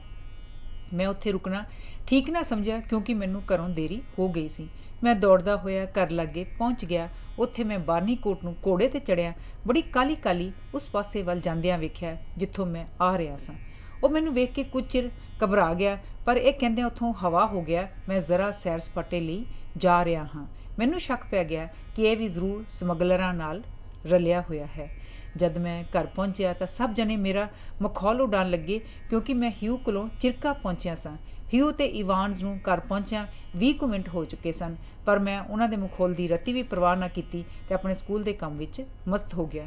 ਪਰ ਸਾਰੀ ਰਾਤ ਮੈਨੂੰ ਵੱਡੇ ਵੱਡੇ ਉੱਲੂਆਂ, ਲੁਟੇਰਿਆਂ ਅਤੇ ਸਮਗਲਰਾਂ ਦੇ ਹੀ ਸੁਪਨੇ ਆਉਂਦੇ ਰਹੇ। 2 ਸਿਪਾਹੀ। ਅਗਲੇ ਦਿਨ ਸਵੇਰੇ ਜਦ ਅਸੀਂ ਸਕੂਲ ਨੂੰ ਗਏ ਤਾਂ ਬਾਜ਼ਾਰ ਵਿੱਚ ਬਹੁਤ ਸਾਰੇ ਸਿਪਾਹੀਆਂ ਨੇ ਕਿਸਾਨਾਂ ਦੀ ਭੀੜ ਲੱਗੀ ਹੋਈ ਸੀ। ਲੋਕ ਆਪੋ ਆਪਣੇ ਘਰਾਂ ਲਾਗੇ ਟੋਲੇ ਬਣਾ ਕੇ ਬੜੀ ਘਬਰਾਹਟ ਵਿੱਚ ਗੱਲਾਂ ਕਰ ਰਹੇ ਸਨ। ਇੰਜ ਲੱਗਦਾ ਸੀ ਕਿ ਉੱਥੇ ਹੁਣੇ ਕੋਈ ਦੁਰਘਟਨਾ ਵਾਪਰੀ ਹੈ। ਮੈਂ ਇੱਕ ਕਿਸਾਨ ਨੂੰ, ਜੋ ਮੈਨੂੰ ਜਾਣਦਾ ਸੀ, ਪੁੱਛਿਆ, ਕਿਉਂ ਐਡੇ ਕਲੌਗ, ਇਹ ਕਾਹਦੀ ਖੱਪ? ਉਹਨੇ ਦੱਸਿਆ, ਜਿਮ, ਇੱਥੇ ਸਾਰੇ ਹਫੜਾ ਦਫੜੀ ਮੱਚੀ ਹੋਈ ਏ। 2 ਸਿਪਾਹੀ ਜੋ ਲਾਗੇ ਕਿਤੇ ਡਿਊਟੀ 'ਤੇ ਸਨ ਕੱਲ੍ਹ ਰਾਤ ਦੇ ਗੁੰਮ ਨੇ। ਕਿਸੇ ਨੇ ਉਹਨਾਂ ਨੂੰ ਮਾਰ ਦਿੱਤਾ ਲੱਗਦਾ ਹੈ। ਇਹ ਗੱਲ ਸੁਣਦਿਆਂ ਹੀ ਮੇਰੇ ਪੈਰਾਂ ਥੱਲਿਓਂ ਜ਼ਮੀਨ ਨਿਕਲ ਗਈ। ਮੈਂ ਸੋਚਿਆ, ਦੋਹਾਂ ਦੀ ਮੌਤ ਦਾ ਜ਼ਿੰਮੇਵਾਰ ਮੈਂ ਹੀ ਹਾਂ। ਜੇ ਮੈਂ ਉਹਨਾਂ ਬਾਰੇ ਗੋਰਸੱਚ ਨੂੰ ਨਾ ਦੱਸਦਾ ਤਾਂ ਵਿਚਾਰੇ ਮਰਦੇ ਤਾਂ ਨਾ। ਮੈਂ ਆਪਣੇ ਆਪ ਨੂੰ ਬੁਰਾ ਭਲਾ ਕਹਿੰਦਾ ਹੋਇਆ ਸਕੂਲ ਪਹੁੰਚਿਆ। ਪਾਦਰੀ ਦੀ ਵਹੁਟੀ ਨੇ ਮੇਰਾ ਚਿਹਰਾ ਉਤਰਿਆ ਹੋਇਆ ਵੇਖ ਕੇ ਪੁੱਛਿਆ, ਕਿਉਂ ਜਿਮ, ਕੀ ਗੱਲ ਏ, ਤਕੜਾ ਤਾਂ ਏ? ਮੈਂ ਕਿਹਾ, ਮੇਰੀ ਤਬੀਅਤ ਬੜੀ ਖਰਾਬ ਏ, ਇੰਜ ਲੱਗਦਾ ਏ ਕਿ ਮੈਂ ਹੁਣੇ ਬੇਹੋਸ਼ ਹੋ ਕੇ ਡਿੱਗਣ ਲੱਗਾ ਹਾਂ। ਉਹਨਾਂ ਦੋਹਾਂ ਨੇ ਮੈਨੂੰ ਬਾਹਰ ਬਾਗ ਵਿੱਚ ਬਿਠਾ ਦਿੱਤਾ ਅਤੇ ਆਪ ਅੰਦਰ ਚਲੇ ਗਏ। ਮੈਂ ਸੋਚਿਆ ਕਿ ਮੈਂ ਕਿਉਂ ਨਾ ਸਕੂਲੋਂ ਨੱਸ ਕੇ ਸਮੁੰਦਰ ਦੇ ਕੰਢੇ ਕੱਲ੍ਹ ਵਾਲੀ ਥਾਂ 'ਤੇ ਜਾ ਕੇ ਵੇਖਾਂ ਕਿ ਗੁੰਮ ਹੋਏ ਸਿਪਾਹੀਆਂ ਦੀਆਂ ਲੋਥਾਂ ਉੱਥੇ ਹੀ ਘਾਹ ਵਿੱਚ ਪਈਆਂ ਹਨ ਕਿ ਨਹੀਂ। ਆਖਰ ਬਹੁਤ ਚਿਰ ਦੀ ਜੱਕੋ ਤੱਕੋਂ ਪਿੱਛੋਂ ਮੈਂ ਉੱਥੇ ਜਾਣ ਦਾ ਫੈਸਲਾ ਕਰ ਲਿਆ। ਮੈਂ ਪਾਦਰੀ ਦੇ ਘਰੋਂ ਨਿਕਲ ਕੇ ਸਿੱਧਾ ਸਮੁੰਦਰੀ ਕੰਢੇ ਵੱਲ ਜਾਣ ਵਾਲੀ ਸੜਕ 'ਤੇ ਪਹੁੰਚ ਗਿਆ ਅਤੇ ਇੰਜ ਵਾਹੋ ਦਾ ਹੀ ਭੱਜਣਾ ਸ਼ੁਰੂ ਕਰ ਦਿੱਤਾ, ਜਿਵੇਂ ਕਿ ਮੇਰੇ ਪਿੱਛੇ ਕੋਈ ਬਲਾ ਲੱਗੀ ਹੁੰਦੀ ਹੈ। ਮੈਂ ਕੰਢੇ ਦੀਆਂ ਉੱਚੀਆਂ ਉੱਚੀਆਂ ਚਟਾਨਾਂ ਵਿੱਚੋਂ ਲੰਘਦਾ ਹੋਇਆ ਉਸ ਥਾਂ 'ਤੇ ਪਹੁੰਚ ਗਿਆ ਜਿੱਥੇ ਮੈਂ ਪਿਛਲੇ ਦਿਨ ਤੱਟ ਰੱਖਿਅਕ ਸਿਪਾਹੀ ਲੁਕੇ ਹੋਏ ਵੇਖੇ ਸਨ। ਉੱਥੇ ਆਸ-ਪਾਸ ਦਾ ਘਾਹ ਮਿੱਧਿਆ ਪਿਆ ਸੀ, ਜਿਵੇਂ ਕਿ ਉੱਥੇ ਪਿਛਲੀ ਰਾਤ ਬੜਾ ਭਾਰੀ ਕੋਲ ਹੋਇਆ ਹੁੰਦਾ ਹੈ। ਇਹ ਵੇਖ ਕੇ ਉੱਥੇ ਨਾ ਤਾਂ ਲਹੂ ਦੇ ਨਿਸ਼ਾਨ ਹਨ ਅਤੇ ਨਾ ਹੀ ਕਿਸੇ ਸਿਪਾਹੀ ਦੀ ਲੋਥ ਹੈ। ਮੇਰਾ ਸਾਹ ਵਿੱਚ ਸਾਹ ਆਇਆ। ਮੈਂ ਸੋਚਣ ਲੱਗ ਪਿਆ ਕਿ ਸਮਗਲਰਾਂ ਨੇ ਸਿਪਾਹੀਆਂ ਨੂੰ ਕੀ ਕੀਤਾ ਹੋਣਾ ਹੈ। ਮੈਂ ਆਖਰੀ ਚਟਾਨ ਦੇ ਕੰਢੇ 'ਤੇ ਖੜ੍ਹਾ ਹੋ ਕੇ ਸਮੁੰਦਰ ਵੱਲ ਝਾਤੀ ਮਾਰੀ, ਪਰ ਮੈਨੂੰ ਨੀਲੀਆਂ ਲਹਿਰਾਂ ਤੋਂ ਸਿਵਾਏ ਕੁਝ ਨਾ ਦਿਸਿਆ। ਇਤਨੇ ਨੂੰ ਮੈਨੂੰ ਇੰਜ ਲੱਗਾ ਕਿ ਮੇਰੇ ਪੈਰਾਂ ਥੱਲਿਓਂ ਜਿੱਥੇ ਮੈਂ ਖੜ੍ਹਾ ਹਾਂ ਆਵਾਜ਼ਾਂ ਆ ਰਹੀਆਂ ਹਨ। ਮੈਨੂੰ ਫੌਰਨ ਖੁੜਕ ਗਿਆ ਕਿ ਮੇਰੇ ਥੱਲੇ ਜ਼ਰੂਰ ਕੋਈ ਕੁੰਦਰ ਹੈ ਜਿਸ ਵਿੱਚ ਸਮਗਲਰ ਰਹਿੰਦੇ ਹਨ ਅਤੇ ਗੁੰਮ ਹੋਏ ਸਿਪਾਹੀ ਉੱਥੇ ਹੀ ਉਹਨਾਂ ਦੀ ਕੈਦ ਵਿੱਚ ਹਨ। ਮੈਂ ਉਹਨਾਂ ਨੂੰ ਛੁਡਾਉਣ ਦਾ ਪੱਕਾ ਨਿਸ਼ਚਾ ਕਰ ਲਿਆ। मैं चट्टानां दे सिरे लागे जाके थल्ले समुंदर ਵੱਲ ਝਾਤੀ ਮਾਰੀ ਤਾਂ ਜੋ ਮੈਨੂੰ ਕੋਈ ਐਸਾ ਵੱਡਾ ਛੇਕ ਦਿਸ ਪਵੇ ਜਿਸ ਰਾਹੀਂ ਮਨੁੱਖ ਅੰਦਰ ਲੰਘ ਸਕਦਾ ਹੋਵੇ। ਪਰ ਉੱਥੇ ਬਿਲਕੁਲ ਖੜੀ ਉਤਰਾਈ ਸੀ ਤੇ ਰੱਸੀ ਦੀ ਮਦਦ ਬਿਨਾਂ ਕੋਈ ਥੱਲੇ ਨਹੀਂ ਸੀ ਉਤਰ ਸਕਦਾ, ਤੇ ਜੇ ਉਹ ਥੱਲੇ ਉਤਰਨ ਵਿੱਚ ਸਫਲ ਵੀ ਹੋ ਜਾਵੇ ਤਾਂ ਥੱਲੇ ਉਹਨੂੰ ਹੜੱਪ ਕਰਨ ਲਈ ਸਮੁੰਦਰ ਦੀਆਂ ਲਹਿਰਾਂ ਤਿਆਰ ਸਨ। ਥੋੜ੍ਹਾ ਚਿਰ ਮੈਂ ਉਸ ਖੜਾ ਆਸ-ਪਾਸ ਦਾ ਨਜ਼ਾਰਾ ਵੇਖਦਾ ਰਿਹਾ। ਅਚਾਨਕ ਮੈਨੂੰ ਦੂਰੋਂ ਇੱਕ ਵੱਡੀ ਸਾਰੀ ਕਿਸ਼ਤੀ ਦਿਸੀ ਜੋ ਉਸ ਪਾਸੇ ਵੱਲ ਆ ਰਹੀ ਸੀ। ਉਹ ਹੌਲੀ-ਹੌਲੀ ਥੱਲੇ ਸਮੁੰਦਰ ਵਿੱਚ ਚਟਾਨ ਦੇ ਦਾਮਨ ਲਾਗੇ ਪਹੁੰਚ ਗਈ ਤੇ ਫਿਰ ਨਜ਼ਰਾਂ ਤੋਂ ਓਹਲੇ ਹੋ ਗਈ। ਹੁਣ ਮੈਨੂੰ ਸਾਰੀ ਗੱਲ ਦੀ ਸਮਝ ਲੱਗ ਗਈ ਕਿ ਚਟਾਨ ਦੇ ਦਾਮਨ ਲਾਗੇ ਇੱਕ ਵੱਡੀ ਸਾਰੀ ਕੁੰਦਰ ਸੀ ਜਿਸ ਵਿੱਚ ਦੂਰ ਅੰਦਰ ਤੱਕ ਸਮਗਲਰ ਆਪਣੀਆਂ ਕਿਸ਼ਤੀਆਂ ਲੈ ਜਾ ਸਕਦੇ ਸਨ। ਉਸ ਕੁੰਦਰ ਦੇ ਮੂੰਹ ਸਾਹਮਣੇ ਇੱਕ ਹੋਰ ਵੱਡੀ ਚਟਾਨ ਸੀ, ਇਸ ਲਈ ਬਹੁਤ ਲਾਗੇ ਪਹੁੰਚਣ 'ਤੇ ਵੀ ਕੁੰਦਰ ਨਹੀਂ ਸੀ ਦਿਸ ਸਕਦੀ। ਇਸ ਕੁੰਦਰ ਬਾਰੇ ਤਾਂ ਮੈਨੂੰ ਪਤਾ ਲੱਗ ਗਿਆ। ਹੁਣ ਉਹਦੇ ਅੰਦਰ ਜਾਣ ਦਾ ਰਸਤਾ ਲੱਭਣ ਦੀ ਲੋੜ ਸੀ। ਮੈਂ ਉਸ ਚਟਾਨ ਦਾ ਚੱਪਾ ਫੋਲ ਮਾਰਿਆ, ਪਰ ਮੈਨੂੰ ਕਿਤੇ ਵੀ ਥੱਲੇ ਉਤਰਨ ਦਾ ਰਾਹ ਨਾ ਲੱਭਾ। ਆਖਰ ਮੈਂ ਥੱਕ ਟੁੱਟ ਕੇ ਮੁੜਨ ਹੀ ਲੱਗਾ ਸਾਂ ਕਿ ਮੈਨੂੰ ਇੱਕ ਥਾਂ ਤਾਜ਼ੀ ਪੁੱਟੀ ਹੋਈ ਮਿੱਟੀ ਦੇ ਲਾਗੇ ਹੀ ਇੱਕ ਲੂੰਮੜ ਦੇ ਰਹਿਣ ਵਾਲੇ ਘੁਰਨੇ ਦੇ ਮੂੰਹ ਜਿੰਨਾ ਛੇਕ ਦਿਸਿਆ। ਮੈਂ ਲੇਟ ਕੇ ਉਸ ਅੰਦਰ ਝਾਤੀ ਮਾਰੀ, ਵਿੱਚੋਂ ਮੈਨੂੰ ਤੰਬਾਕੂ ਦੀ ਸੜਿਆਨ ਆਈ। ਹੁਣ ਮੈਨੂੰ ਯਕੀਨ ਹੋ ਗਿਆ ਕਿ ਇਹ ਰਸਤਾ ਜ਼ਰੂਰ ਥੱਲੇ ਕਿਸੇ ਕੁੰਦਰ ਵਿੱਚ ਜਿੱਥੇ ਸਮਗਲਰ ਰਹਿੰਦੇ ਹਨ ਜਾ ਪਹੁੰਚਦਾ ਹੈ। ਮੈਂ ਹੌਲੀ-ਹੌਲੀ ਉਸ ਵਿੱਚ ਸਿਰ ਭਾਰ ਥੱਲੇ ਉਤਰਨਾ ਸ਼ੁਰੂ ਕਰ ਦਿੱਤਾ। ਜਿਉਂ-ਜਿਉਂ ਮੈਂ ਥੱਲੇ ਉਤਰਦਾ ਸਾਂ ਉਸ ਘੁਰਨੇ ਦਾ ਮੂੰਹ ਚੌੜਾ ਹੋਈ ਜਾਂਦਾ ਸੀ। ਮੇਰੇ ਅਗਾਂਹ ਜਾਣ 'ਤੇ ਨਾਲ-ਨਾਲ ਮੇਰੇ ਦਿਲ ਦੀ ਧੜਕਣ ਵੀ ਵੱਧਦੀ ਜਾਂਦੀ ਸੀ। ਸਮੁੰਦਰ ਦੀਆਂ ਛੱਲਾਂ ਦੀਆਂ ਆਵਾਜ਼ਾਂ ਹੁਣ ਜ਼ਿਆਦਾ ਨੇੜੇ ਸੁਣਾਈ ਦੇਣ ਲੱਗ ਪਈਆਂ ਸਨ। ਚਾਰੋਂ ਪਾਸੇ ਕੁੱਪ ਹਨੇਰਾ ਸੀ, ਜਿਸ ਕਾਰਨ ਮੈਨੂੰ ਉੱਥੇ ਦਿਸਦਾ ਕੁਝ ਵੀ ਨਹੀਂ ਸੀ। ਇਸ ਲਈ ਕਦੀ ਖੱਬੇ ਕਦੀ ਸੱਜੇ ਮੈਂ ਪੰਜਿਆਂ ਪਾਰ ਅਗਾਂਹ ਰਾਹ ਟੋ ਕੇ ਜਾ ਰਿਹਾ ਸਾਂ। ਜਦ ਮੈਂ ਇੱਕ ਵਾਰ ਖੱਬੇ ਪਾਸੇ ਮੁੜਿਆ ਤਾਂ ਸਾਹਮਣੇ ਇੱਕ ਕਮਰਾ ਦਿਸਿਆ ਜਿਸ ਵਿੱਚ ਚਟਾਨ ਦੇ ਇੱਕ ਪਾਸਿਓਂ ਇੱਕ ਛੇਕ ਰਾਹੀਂ ਸਿੱਧੀ ਧੁੱਪ ਪੈ ਰਹੀ ਸੀ। ਮੈਂ ਬੜਾ ਚੁਕੰਨਾ ਹੋ ਕੇ ਕਮਰੇ ਵੱਲ ਵਧਿਆ ਤੇ ਅੰਦਰ ਝਾਤੀ ਮਾਰੀ। ਇਹ ਕਮਰਾ ਕੋਈ ਖਾਸ ਵੱਡਾ ਨਹੀਂ ਸੀ ਤੇ ਫਰਸ਼ ਤੋਂ ਲੈ ਕੇ ਛੱਤ ਤੱਕ ਖੋਖਿਆਂ, ਪੀਪਿਆਂ ਤੇ ਮੋਟੇ-ਮੋਟੇ ਰੱਸਿਆਂ ਨਾਲ ਭਰਿਆ ਪਿਆ ਸੀ। ਜਦ ਮੈਂ ਕੁਝ ਹੋਰ ਅਗਾਂਹ ਵਧਿਆ ਤਾਂ ਪਤਾ ਲੱਗਾ ਕਿ ਉੱਥੇ ਦੋ ਆਦਮੀ ਰੱਸਿਆਂ ਦੁਆਰਾ ਖੋਖਿਆਂ ਨਾਲ ਬੱਝੇ ਪਏ ਹਨ। ਮੈਂ ਉਹਨਾਂ ਨੂੰ ਫੌਰਨ ਪਛਾਣ ਲਿਆ। ਉਹ ਤਾਂ ਤੱਠ ਰੱਖਿਅਕ ਸਿਪਾਹੀ ਸਨ ਜਿਹੜੇ ਇੱਕ ਦਿਨ ਤੋਂ ਲਾਪਤਾ ਸਨ। ਇੱਕ ਤਾਂ ਤੰਬਾਕੂ ਪੀ ਰਿਹਾ ਸੀ ਤੇ ਦੂਜਾ ਖੂਬ ਬੇਫਿਕਰ ਹੋ ਕੇ ਕੂਕ ਸੁੱਤਾ ਪਿਆ ਸੀ। ਇਸ ਕਮਰੇ ਵਿੱਚ ਇੱਕ ਪਾਸੇ ਇੱਕ ਬੂਹਾ ਸੀ ਜੋ ਨਾਲ ਦੇ ਇੱਕ ਹੋਰ ਕਮਰੇ ਵੱਲ ਖੁੱਲ੍ਹਦਾ ਸੀ। ਇਸ ਵਿੱਚੋਂ ਬਹੁਤ ਸਾਰੇ ਆਦਮੀਆਂ ਦੇ ਰੌਲੇ ਗੋਲੇ ਅਤੇ ਗਾਉਣ ਦੀਆਂ ਆਵਾਜ਼ਾਂ ਆ ਰਹੀਆਂ ਸਨ। ਮੈਂ ਧੜਕਦੇ ਦਿਲ ਨਾਲ ਰੀਂਗਦਾ ਹੋਇਆ ਤੰਬਾਕੂ ਪੀ ਰਹੇ ਸਿਪਾਹੀ ਵੱਲ ਵਧਿਆ। ਉਹ ਮੈਨੂੰ ਅਚਾਨਕ ਆਪਣੇ ਲਾਗੇ ਦੇਖ ਕੇ ਇਤਨੇ ਜ਼ੋਰ ਦੀ ਚੌਂਕਿਆ ਕਿ ਉਹਦੇ ਹੱਥੋਂ ਤੰਬਾਕੂ ਦਾ ਪਾਈਪ ਥੱਲੇ ਜਾ ਪਿਆ। ਮੈਂ ਉਹਨੂੰ ਦੱਬੀ ਆਵਾਜ਼ ਵਿੱਚ ਕਿਹਾ, ਘਬਰਾ ਨਾ, ਮੈਂ ਤੈਨੂੰ ਛੁਡਾਉਣ ਲਈ ਆਇਆ ਹਾਂ। ਇਹ ਕਹਿ ਕੇ ਮੈਂ ਆਪਣੇ ਚਾਕੂ ਨਾਲ ਉਹਦੀਆਂ ਰੱਸੀਆਂ ਕੱਟ ਦਿੱਤੀਆਂ। ਆਪਣੇ ਆਪ ਨੂੰ ਆਜ਼ਾਦ ਵੇਖ ਕੇ ਉਹ ਸਿਪਾਹੀ ਬੜਾ ਖੁਸ਼ ਹੋਇਆ ਤੇ ਮੇਰਾ ਧੰਨਵਾਦ ਕਰਨ ਪਿੱਛੋਂ ਕਹਿਣ ਲੱਗਾ, ਚੱਲ ਜਲਦੀ ਇੱਥੋਂ ਨਿਕਲ ਚੱਲੀਏ, ਤੈਨੂੰ ਬਾਹਰ ਨਿਕਲਣ ਦਾ ਰਸਤਾ ਪਤਾ ਹੀ ਹੋਣਾ ਹੈ। ਮੈਂ ਉਹਨੂੰ ਆਪਣੇ ਪਿੱਛੇ ਆਉਣ ਦਾ ਇਸ਼ਾਰਾ ਕੀਤਾ ਤੇ ਅਸੀਂ ਸੁੱਤੇ ਹੋਏ ਸਿਪਾਹੀ ਨੂੰ ਉੱਥੇ ਹੀ ਛੱਡ ਕੇ ਉੱਥੋਂ ਬਾਹਰ ਵੱਲ ਤੁਰ ਪਏ। ਪਰ ਅਸੀਂ ਕੁਝ ਹੀ ਦੂਰ ਗਏ ਹੋਵਾਂਗੇ ਕਿ ਸਾਹਮਣੇ ਕਿਸੇ ਦੇ ਸਾਡੇ ਆਉਣ ਵੱਲ ਦਾ ਖੜਾਕ ਜਾ ਆਇਆ।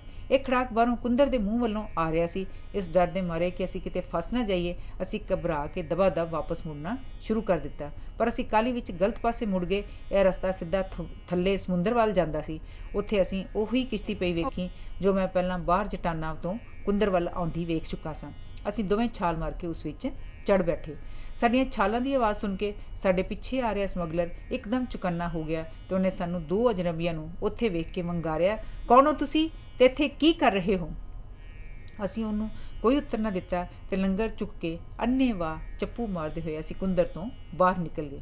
ਉਹ ਸਮਗਲਰ ਆਪਣੇ ਸਾਥੀਆਂ ਨੂੰ ਉੱਚੀ ਆਵਾਜ਼ਾਂ ਮਾਰ ਕੇ ਬੁਲਾਉਣ ਲੱਗ ਪਿਆ, ਮਹਾਰਾਜ ਜਿਊਲਰ ਹੈਨਕਨ, ਜਲਦੀ ਆਓ, ਵੇਖੋ ਕਿਸ਼ਤੀ ਭਜਾ ਕੇ ਲੈ ਜਾ ਰਹੇ ਨੇ। ਇਹ ਸੁਣ ਕੇ ਬਹੁਤ ਸਾਰੇ ਸਮਗਲਰ ਉੱਥੇ ਦੌੜੇ ਆਏ ਤੇ ਫੜ ਲਓ, ਗੋਲੀ ਮਾਰ ਦਿਓ ਦੀਆਂ ਆਵਾਜ਼ਾਂ ਸਾਨੂੰ ਸੁਣਾਈ ਦਿੱਤੀਆਂ। ਇੱਕ ਦੋ ਗੋਲੀਆਂ ਛਾਂ ਕਰਦੀਆਂ ਸਾਡੇ ਕੋਲੋਂ ਵੀ ਲੰਘੀਆਂ, ਪਰ ਅਸੀਂ ਪਿੱਛਾਂ ਵੇਖਣ ਦੀ ਹਿੰਮਤ ਨਾ ਕੀਤੀ।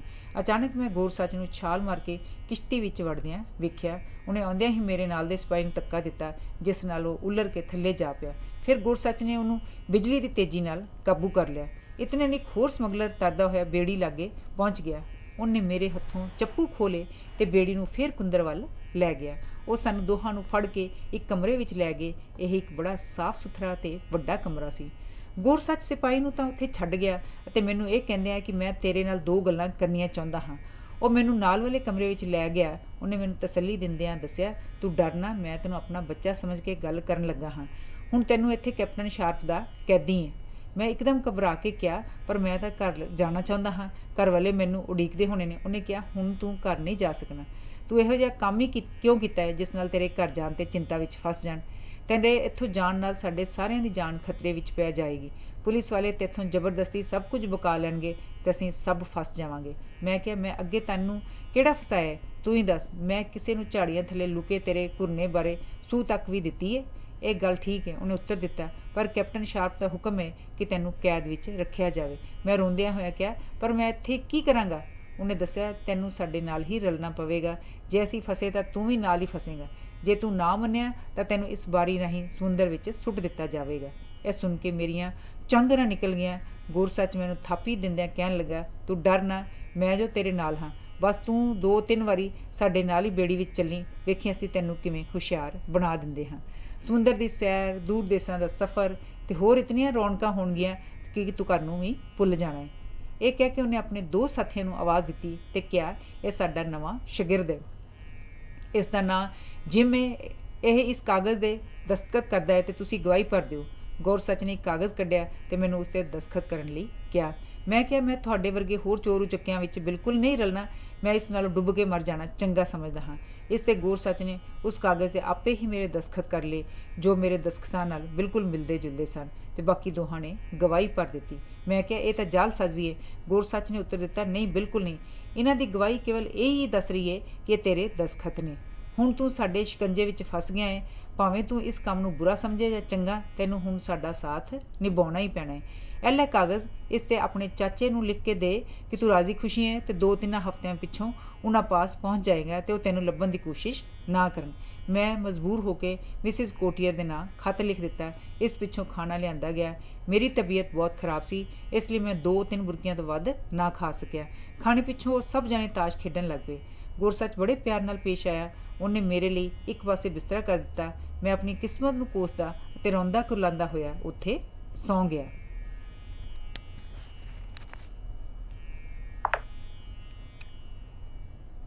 ਜਦ ਮੇਰੀ ਅੱਖ ਖੁੱਲ੍ਹੀ ਤਾਂ ਸ਼ਾਮ ਪੈ ਚੁੱਕੀ ਸੀ। ਅਸੀਂ ਹਨੇਰੇ ਵਿੱਚ ਹੀ ਖਾਣਾ ਖਾਧਾ, ਕਿਉਂਕਿ ਉੱਥੇ ਕਿਤੇ ਵੀ ਰੋਸ਼ਨੀ ਕਰਨ ਦੀ ਬਿਲਕੁਲ ਆਗਿਆ ਨਹੀਂ ਸੀ। ਮੈਂ ਉਦਾਸ ਜਿਹਾ ਹੋ ਕੇ ਕੁੰਦਰ ਦੇ ਮੂੰਹ ਅੱਗੇ ਬੈਠਾ ਦੂਰ ਸਮੁੰਦਰ ਵੱਲ ਵੇਖਦਾ ਰਿਹਾ। ਭਾਵੇਂ ਗੁਰਸੱਚ ਮੇਰੇ ਨਾਲ ਬੜੀ ਹਮਦਰਦੀ ਨਾਲ ਪੇਸ਼ ਆਉਂਦਾ ਸੀ, ਪਰ ਮੇਰਾ ਉੱਥੇ ਜ਼ਰਾ ਵੀ ਦਿਲ ਨਹੀਂ ਸੀ ਲੱਗਦਾ ਅਤੇ ਘਰ ਦੀ ਯਾਦ ਮੈਨੂੰ ਬੜਾ ਸਤਾਉਂਦੀ ਸੀ। ਇਸੇ ਹਾਲਤ ਵਿੱਚ ਮੈਂ ਫਿਰ ਸੌਂ ਗਿਆ। ਜਦ ਮੈਨੂੰ ਦੁਬਾਰਾ ਜਾਗ ਆਈ ਤਾਂ ਸਵੇਰ ਹੋ ਚੁੱਕੀ ਸੀ, ਪਰ ਕੁੰਦਰ ਦੇ ਅੰਦਰ ਹਾਲੀ ਵੀ ਹਨੇਰਾ ਹੀ ਸੀ। ਗੁਰਸੱਚ ਮੈਨੂੰ ਉਠਾ ਕੇ ਥੱਲੇ ਲੈ ਗਿਆ। ਉੱਥੇ 20 ਕੁ ਆਦਮੀ ਇਕੱਠੇ ਹੋਏ ਸਨ। ਲਾਗੇ ਹੀ ਸਮੁੰਦਰ ਵਿੱਚ ਇੱਕ ਬੜੀ ਵੱਡੀ ਸਾਰੀ ਕਿਸ਼ਤੀ ਖੜੀ ਸੀ। ਉਸ ਵਿੱਚ ਖਾਣ ਪੀਣ ਦਾ ਸਮਾਨ ਰੱਖਿਆ ਹੋਇਆ ਸੀ ਅਤੇ ਉਹ ਸਫ਼ਰ ਲਈ ਤਿਆਰ ਸਨ।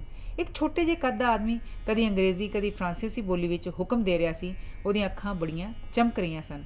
ਸਾਰੇ ਉਹਨੂੰ ਕੈਪਟਨ ਸ਼ਾਰਪ ਕਹਿ ਕੇ ਸੱਦਦੇ ਹਨ। ਮੈਨੂੰ ਪਤਾ ਲੱਗ ਗਿਆ ਕਿ ਉਹ ਉਹਨਾਂ ਦਾ ਵੱਡਾ ਸਰਦਾਰ ਹੈ ਅਤੇ ਇਸੇ ਦੇ ਹੁਕਮ ਨਾਲ ਹੀ ਮਿਸਿਸ ਕੋਟੀਅਰ ਨੂੰ ਦਾਣਿਆਂ ਵਾਲੀ ਕੋਠੀ ਵਿੱਚ ਡੱਕਿਆ ਗਿਆ ਸੀ। ਉਹਨੇ ਗੁਰਸੱਚ ਨੂੰ ਕਿਹਾ, ਗੁਰਸੱਚ, ਇਸ ਮੁੰਡੇ ਨੂੰ ਬੇੜੀ ਵਿੱਚ ਬਿਠਾ ਦੇ, ਇਹ ਹੌਲੀ ਹੌਲੀ ਆਪੇ ਹੀ ਮੈਨੂੰ ਪਛਾਣ ਜਾਵੇਗਾ। ਗੁਰਸੱਚ ਨੇ ਮੈਨੂੰ ਕਿਹਾ, ਆ ਬੇਟਾ ਜਿਮ, ਮਾਰ ਛਾਲ ਬੇੜੀ ਵਿੱਚ। ਪਰ ਤੁਸੀਂ ਜਾ ਕਿੱਥੇ ਰਹੇ ਹੋ? ਮੈਂ ਗੁਰਸੱਚ ਨੂੰ ਪੁੱਛਿਆ। ਉਹ ਕਹਿਣ ਲੱਗਾ, ਤੈਨੂੰ ਆਦਮੀ ਬਣਾਉਣ, ਫਰਾਂਸ ਵੱਲ। ਮੈਂ ਬੜਾ ਆਵਾਜ਼ਾਰ ਅਤੇ ਰੋਣ ਹਾਕਾ ਜਿਹਾ ਹੋਇਆ ਸਾਂ। ਗੁਰਸੱਚ ਨੇ ਮੈਨੂੰ ਝਿਜਕਦਾ ਵੇਖ ਕੇ ਹੌਲੀ ਜੀ ਖਿੱਚ ਕੇ ਬੇੜੀ ਵਿੱਚ ਬਿਠਾ ਦਿੱਤਾ ਅਤੇ ਕਹਿਣ ਲੱਗਾ, ਘਬਰਾਉਣ ਵਾਲੀ ਕੋਈ ਗੱਲ ਨਹੀਂ, ਰਾਹ ਵਿੱਚ ਬੜੀ ਠੰਡ ਹੋਣੀ ਹੈ, ਤੂੰ ਗਰਮ ਕੱਪੜੇ ਅਤੇ ਲੰਮੇ ਬੂਟ ਪਾ ਲੈ। ਉਹਨੇ ਮੈਨੂੰ ਸੋਚਣ ਦਾ ਮੌਕਾ ਹੀ ਨਾ ਦਿੱਤਾ ਅਤੇ ਮੈਨੂੰ ਬਦੋ-ਬਦੀ ਗਰਮ ਕੱਪੜੇ ਪਵਾ ਦਿੱਤੇ, ਜੋ ਬੜੇ ਝਗਲੇ ਜਿਹੇ ਸਨ। ਉਹ ਕਹਿਣ ਲੱਗਾ, ਬੇਟਾ, ਹੁਣ ਤੂੰ ਸੱਚਮੁੱਚ ਦਾ ਮਲਾਹ ਲੱਗਦਾ ਹੈ।